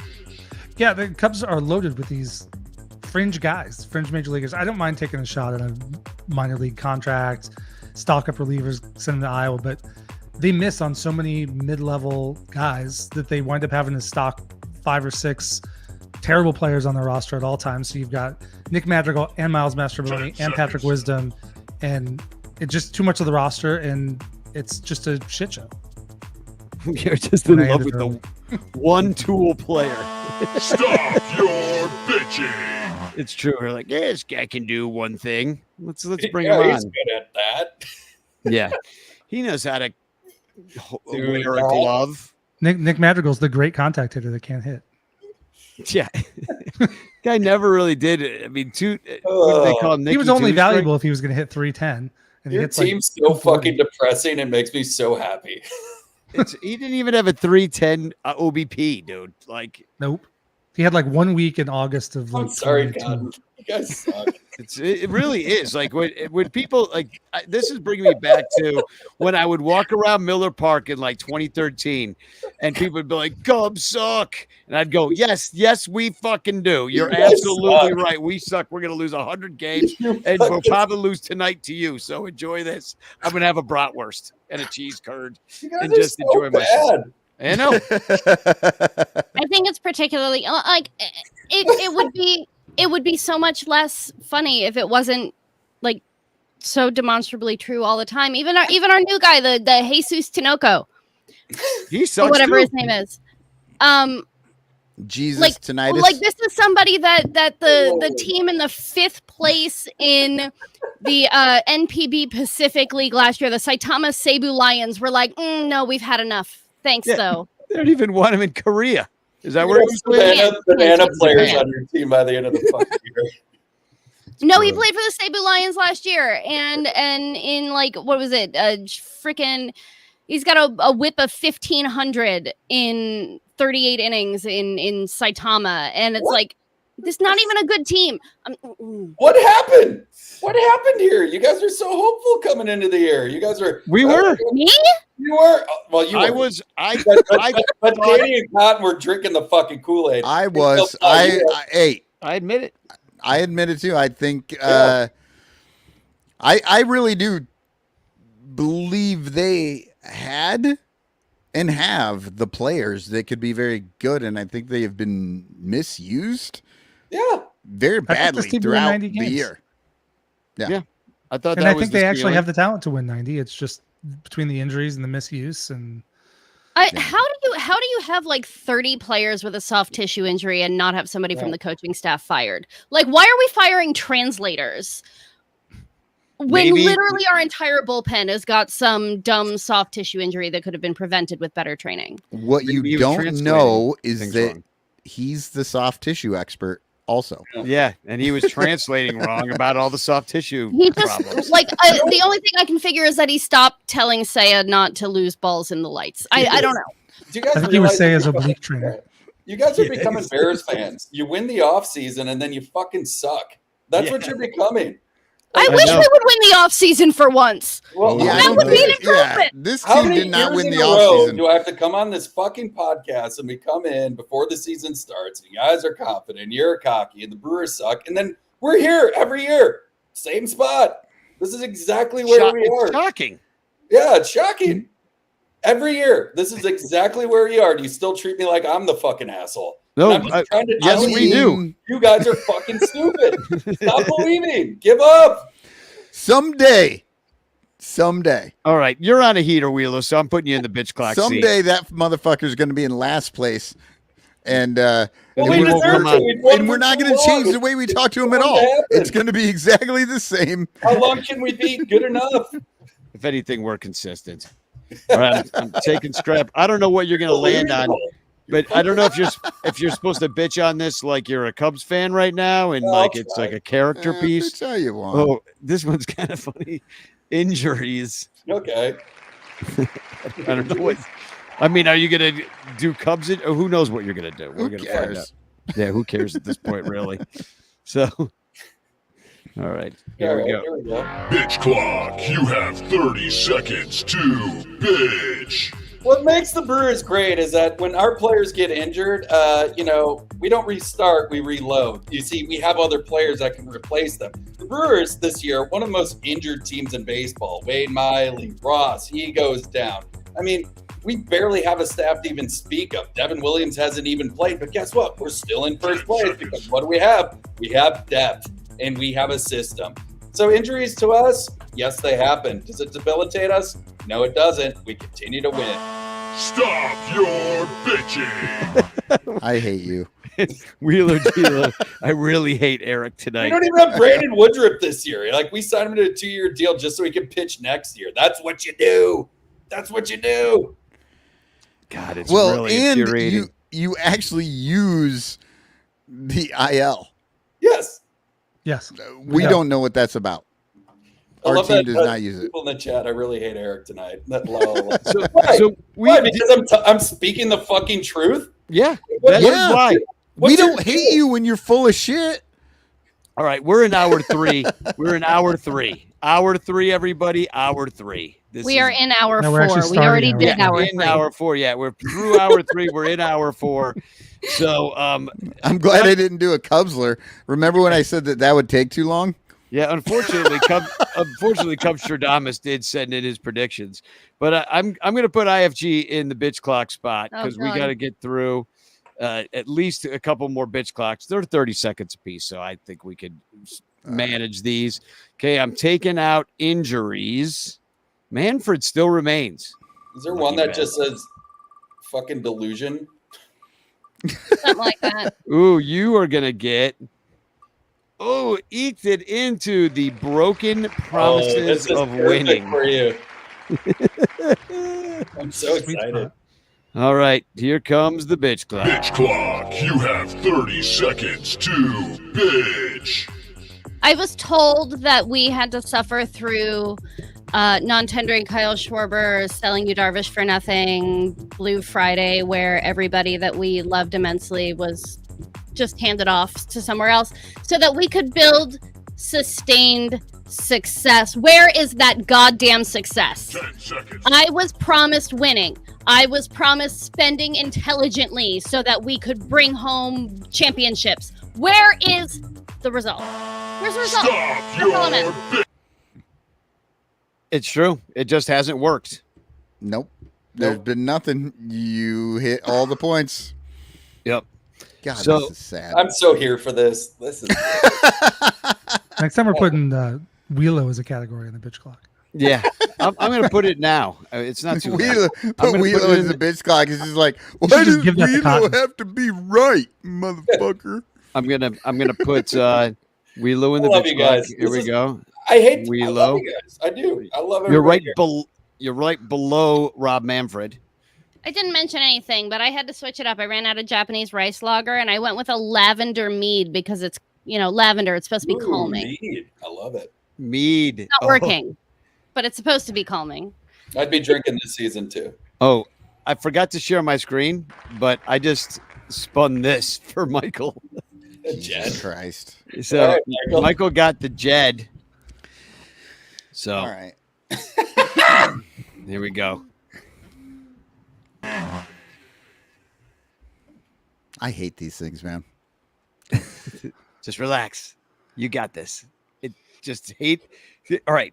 Focus on Jed's face. Think about Jed talking. And All telling you want to things. do is bitch about Jed. You have 30 seconds. Get it all out. Here we And go. do it in a rap. Bitch Clock, you have 30 seconds to bitch. Everybody keeps telling me how good Jed Hoyer is. They keep telling me about the $230 million as it's a lot of money. They keep telling me about intelligent spending. They keep telling me about the second best farm system in the league. And I just keep telling them about the Chicago Cubs are fucking terrible. They're always terrible ever since he's been the fucking GM president, where the fuck he is. And it's his fault. He has no idea what makes a good team. See, you did great. That was teed up for you, though. Yeah, it really Jed, you're like, I'll just say what I always say. No problem. All right, I guess the it's my hard part turn. about that was like, okay, what do I want to yell about? He doesn't give a fuck. When He you doesn't came on give my a show, you fuck. did that for 10 minutes. So Yeah. Oh, I'm sharing it again. Here we go. Wait, is Danny going? Yeah, it's me. Danny rarely does this. So I've never seen him do one. The emotional roller. We already had this one. I'm going to spin again. We already had this Oh, one. well, I mean, Again. yeah. I Do mean, it I left again, it in do it there again. for somebody You else to already do talked it. about your emotional roller coaster. Spin again. Exactly. Danny has no emotions. Yeah, it's true. At this point, He's got dead eyes. I'm You ever have a numb. conversation with him? Okay, here we go. The Ricketts are oh no, now we're getting this one again. God damn it! All right, because I never took it out. All right, it's out of there now. We're doing one more time. Here we go. This time, Papa needs a brand new set of shoes. There, Here we go. now you're back to the Ricketts are again. The Ricketts are maggots. Maggots. Love it. All right, here we go. I gotta run my own bitch clock here, so it's like this. Bitch Clock, you have 30 seconds to bitch. You know, I heard somebody say the other day that the Cubs are a family organization run like a business, and when the Tribune owned them, they were a business that ran it like a family. And that is exactly what we're seeing now, except with the added freaking terrible aspect of the political power that this family wants, and the Cubs being a part of that is absolutely heartbreaking for a guy who just wants to have fun and watch baseball. And the fact that the Republicans are wrapped up in this is just disgusting. Absolutely. Totally agree. You know, you got the fucking governor of Nebraska, Ricketts, tweeting out. You know, and they're like, yeah, we got the lesbian sister doing the gay pride statue. I'm like, not enough. Like, you know, you're talking out of both sides of your mouth with the family, and we dump dark money into this money laundering situation that is called the Chicago Cubs, you know. Oh yeah, like you can't bring a rainbow within 1.5 miles of a major league ballpark without people going, keep politics out of baseball. I fucking wish they would. Yeah, we got the freaking loyalty oath at the start of it, you know. Half the time, God gets involved with God Bless America, you know, and then you got the military guy coming out, you know, and you know, I'm fine. Like, hero, great, keep us safe and stuff like that. But this stuff is all paid for by the military as a big advertisement, and MLB walks away. Heather Lonnington Noble the other day, stand up to cancer. She's like, how about paying my fucking goddamn cancer bill? Yeah. Instead of just like giving everybody signs to stand there with, you know what I mean? So to support, what is it, MasterCard giving a penny to cancer research for every transaction. You're so brave, MasterCard, so brave. It's a big commercial, and it makes it hard. Like talk about being a Sox fan. Like I wouldn't want to be a Sox fan either, because Reinsdorf is just like an old fool douchebag that like is like a cheap old penny pincher, in a way. And he still thinks like a pickle cost a nickel and shit. But like, but at least a banana, Michael. How much could it cost? They actually sell that. It's a children's book that they sell at White Sox Park. This pickle is a nickel.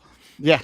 And but no, now it's a situation where like we have this the Ricketts. lime is a dime.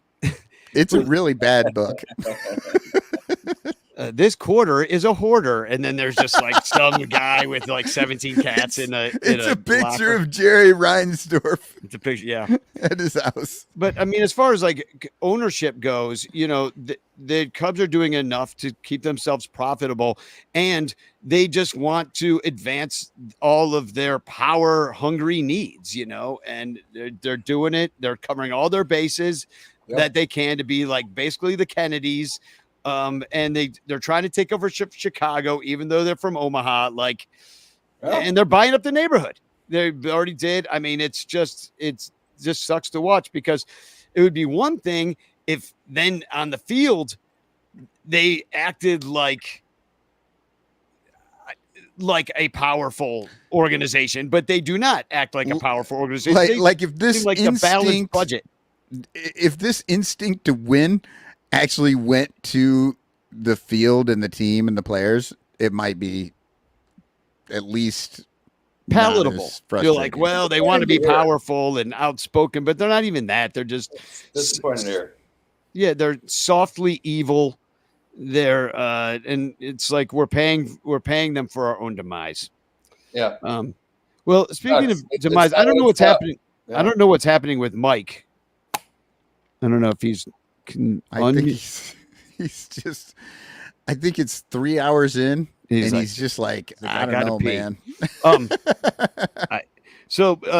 I do want to play one thing though for everybody, and this is my TFC, and it's just kind of a two-parter, and well, actually, first I got to play a message from Cubstradamus. He's going to let us know what he thinks. That shithead. I know. I thought you said Stinky didn't do it. No, he did it. He sent it in last minute. Here it comes. The Cubs will be in the pennant race, and they will excite the fan base.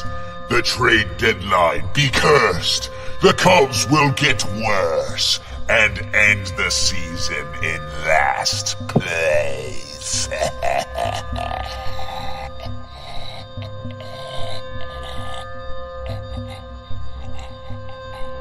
Replace Biden.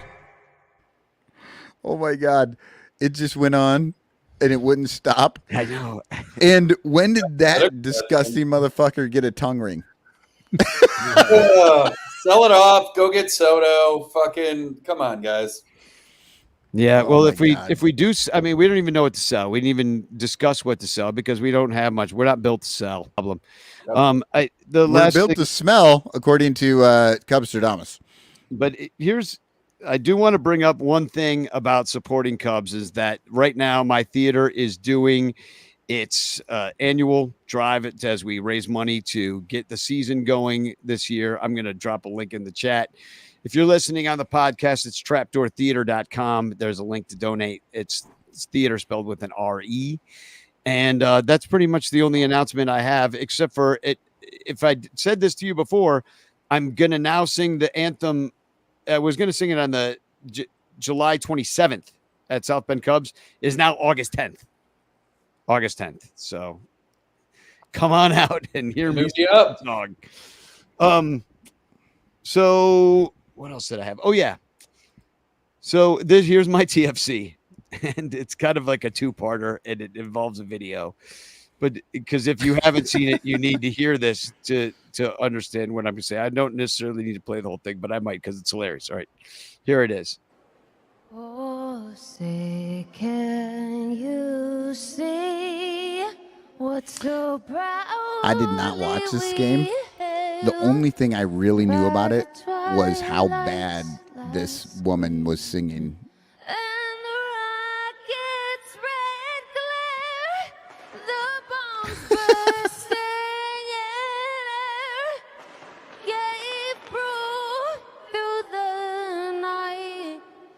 That our flag was still there. All right, that's enough of that. So yeah, it was right before the home run derby, I and will say, Danny, your tweets about this, like just you and your knowledge of vocal range and singing and doing this before, like I was so here for everything you were tweeting. You broke it down so well. So not to interrupt, but just those were epic. well, what I really enjoyed was, and I was surprised to see a Cardinal fan.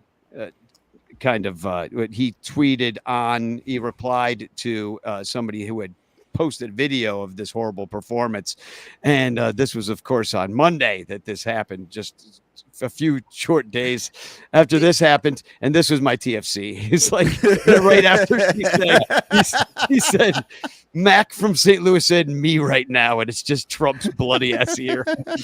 And it really was. But it turns out that she said that she was drunk. Yeah. And she went out there, said, Ingrid is her name. I'm not going to bullshit. I was drunk. I'm checking myself into a facility. And I was kind of annoyed at that because I didn't feel like she might have been drunk, but she also did a bad job. You know, Yeah, that's true. And honestly, you have one job. You've signed up for it. You knew about a month in advance. Like all you had to do was make it to like 7:15. Honestly, she really should have come out with a statement that said that she was being held hostage and was forced to do the anthem against her will, because that is what it sounded like. Yeah. It sounded as if she was so frightened of what was going on with her in her life. She was just like, I have to sing this and then I can go free.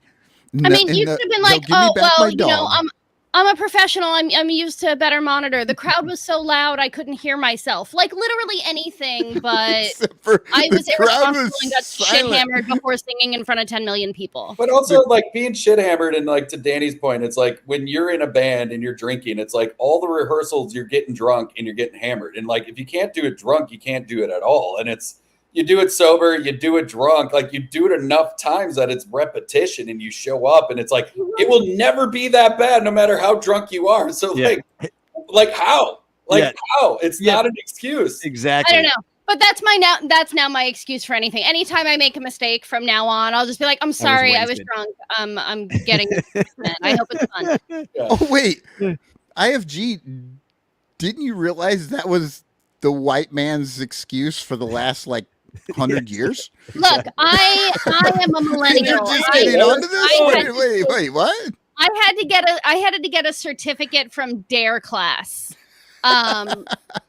So I learned that, you know, that alcoholism is a disease, but drunkenness is a choice, and you're responsible for your own actions. This is true. I come from a very long line of devoted Irish alcoholics. Same here. Well, Polish, but I'm a little tipsy. I golfed 18 holes a day, drinking in the fucking sun at 91 degrees, and I think I could sing the anthem better right now. I can't sing at all. Don't ask me to. Thanks. Yeah, that was just some poor musical choices that she made, like some really bad riffing and just. Also, if you're drunk, just stay in the register, like Starflow and Bill. Like. But she was trying to do something, and it was something, all right. I do have actually. I see. Do we have other TFCs? I have one. Okay. I have one. I have a positive baseball TFC, which is what I like to do on here. Mine's kind of positive too. It's this one says we got Jaron Duran's All-Star jersey is going to the Hall of Fame. Still no word on if his suit will also do so. Skeens's and Imanaga's caps are also part of the Hall.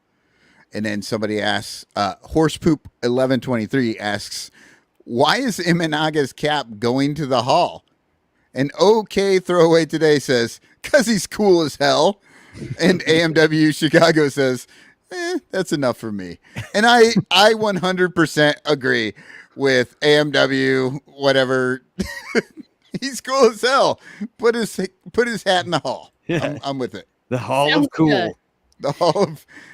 Let's start that. Let's just get rid of this whole Hall of Fame and start the Hall of Cool. I like the Hall of Cool. Man. If it's going to be a vote and award anyway. But I think that's what the Hall of Fame should be. Everybody wants to argue about, like, oh, who had more gold gloves? Well, gold glove is just a vote and award anyway. So who cares? Gold gloves aren't cool. Nobody's ever caught a ball with a gold glove. Doesn't care about baseball. Know that guy's name. He's probably famous. So what's your TFC IFC? Sure. Yeah, this is something I came across as a lady folk who enjoys the baseballs, and I'm told so very often that girls don't like baseball. You're the only one. This here from Dan Kurtz. He's at my KBO. He's one of the bigger, probably the biggest KBO posters in English, and he says that he is translating here, or like interpreting rather. But it says here, KBO All-Star ticket demographics came out. The league released who bought tickets to the KBO All-Star game. Almost 40% of the fans were women in their 20s, combined with 19.1% of women in their 30s, which means 58% of the fans who bought tickets to the KBO All-Star game were women in their 20s and 30s. Wow. So guess who is going to be showing up next year and trying to balance that out, you know? Old men who now know that there's just women in their 20s and 30s there. Yeah. Well, I mean, was the idea behind when they used to do, you know, Ladies' Day and stuff like that. And I've been listening to this baseball book, like about the origins of baseball, and they, from very early on, certain teams would have like special ladies days where they could not just come and get like a free ticket or something like that, but they actually had places to watch their kids to give them a break and they could go watch the game. So teams would run a nursery so that women with children could also come and not have to deal with their kids. I'm like, that is awesome. Brilliant. The YMCA does it. They're busy every afternoon. When Bill Veeck bought the Chicago White Sox, one of the first things he did was revamp the women's bathroom into like the most luxurious women's bathroom that man's a there brilliant could be. person. So that so like the men's bathrooms still garbage. Women's bathrooms were like these, like it was like this really nice, they called it like a palace of a bathroom. And now it hasn't been touched in 40 years. Right. It's still the same bathroom. It's been since 1978. Now it's their creepy mascot's dressing room, probably. All right. It's the only thing they saved from old Comiskey. We got to get going. I know we've been going forever. I know. So we forgot to do chance last time, and so we're going to do it this time. Last time there was a winner of the chance. It was Dominic Galoro. There he is in all his winter glory, but we picked it after the show. So thanks, Dominic. You're going to get a chance postcard in the mail eventually. But I'm going to pick this sucker, and one of y'all is going to win. So here we go. Boom. Press the button. What are the odds that anybody waiting for this is still watching? No way. No way. I'm barely watching. Clint Nathan is the winner. Congratulations, Clint. Clint might be still in here.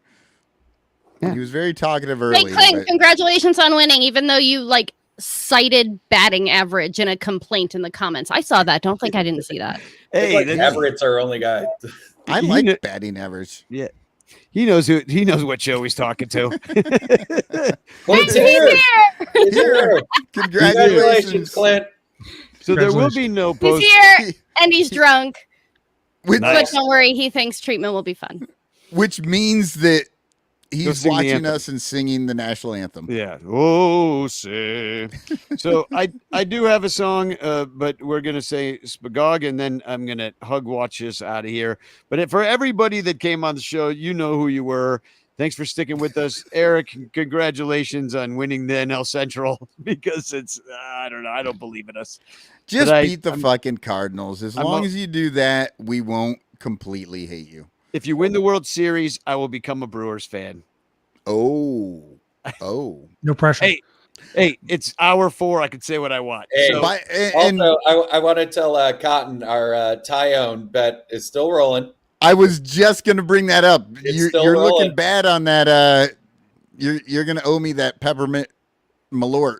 Hey, there's still a half a year. Yeah, we got a half a season.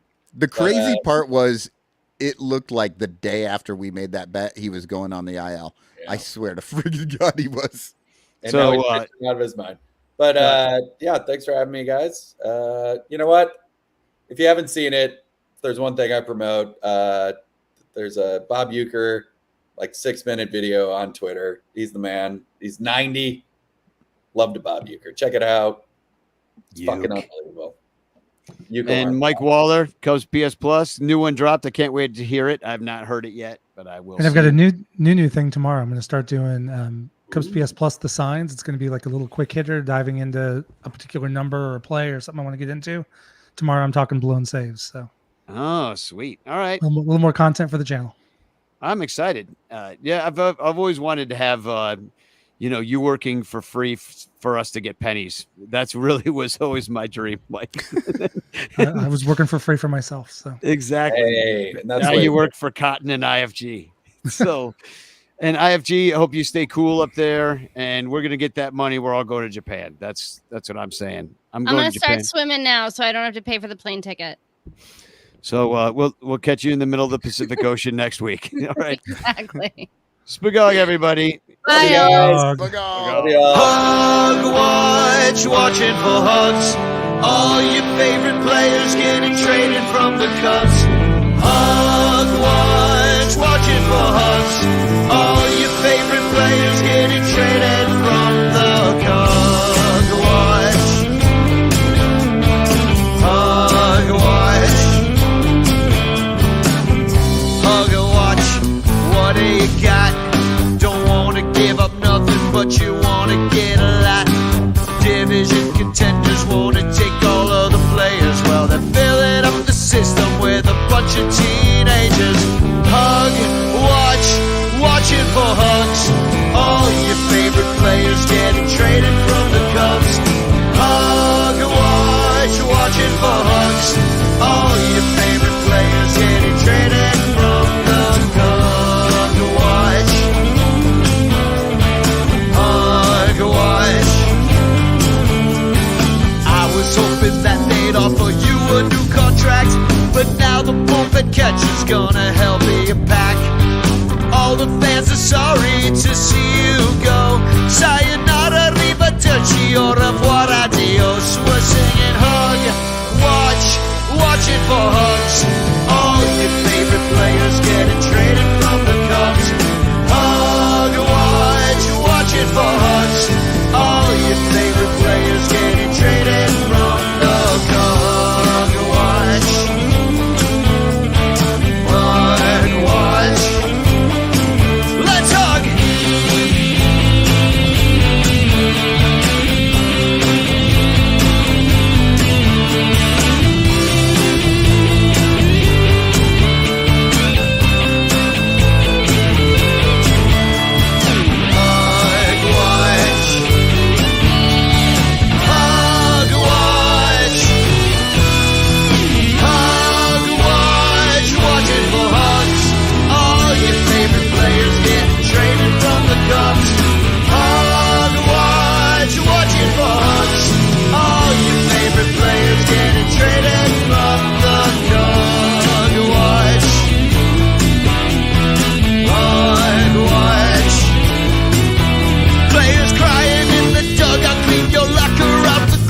Wishing you the best of luck with your career. The time went by so quickly, but say goodbye to Wrigley, 'cause you can keep on playing. playing, but you can't play. Here, singing hug, watching for hugs. All your favorite players getting traded from the Cubs. Hug, watching for hugs. All your favorite players getting traded from the Hug, watching for hugs. All your favorite players getting traded from the Cubs. Hug, watching for hugs. All your favorite players getting traded from the Hug, watch. Hug, watch. Hug, watch. Hug, watch.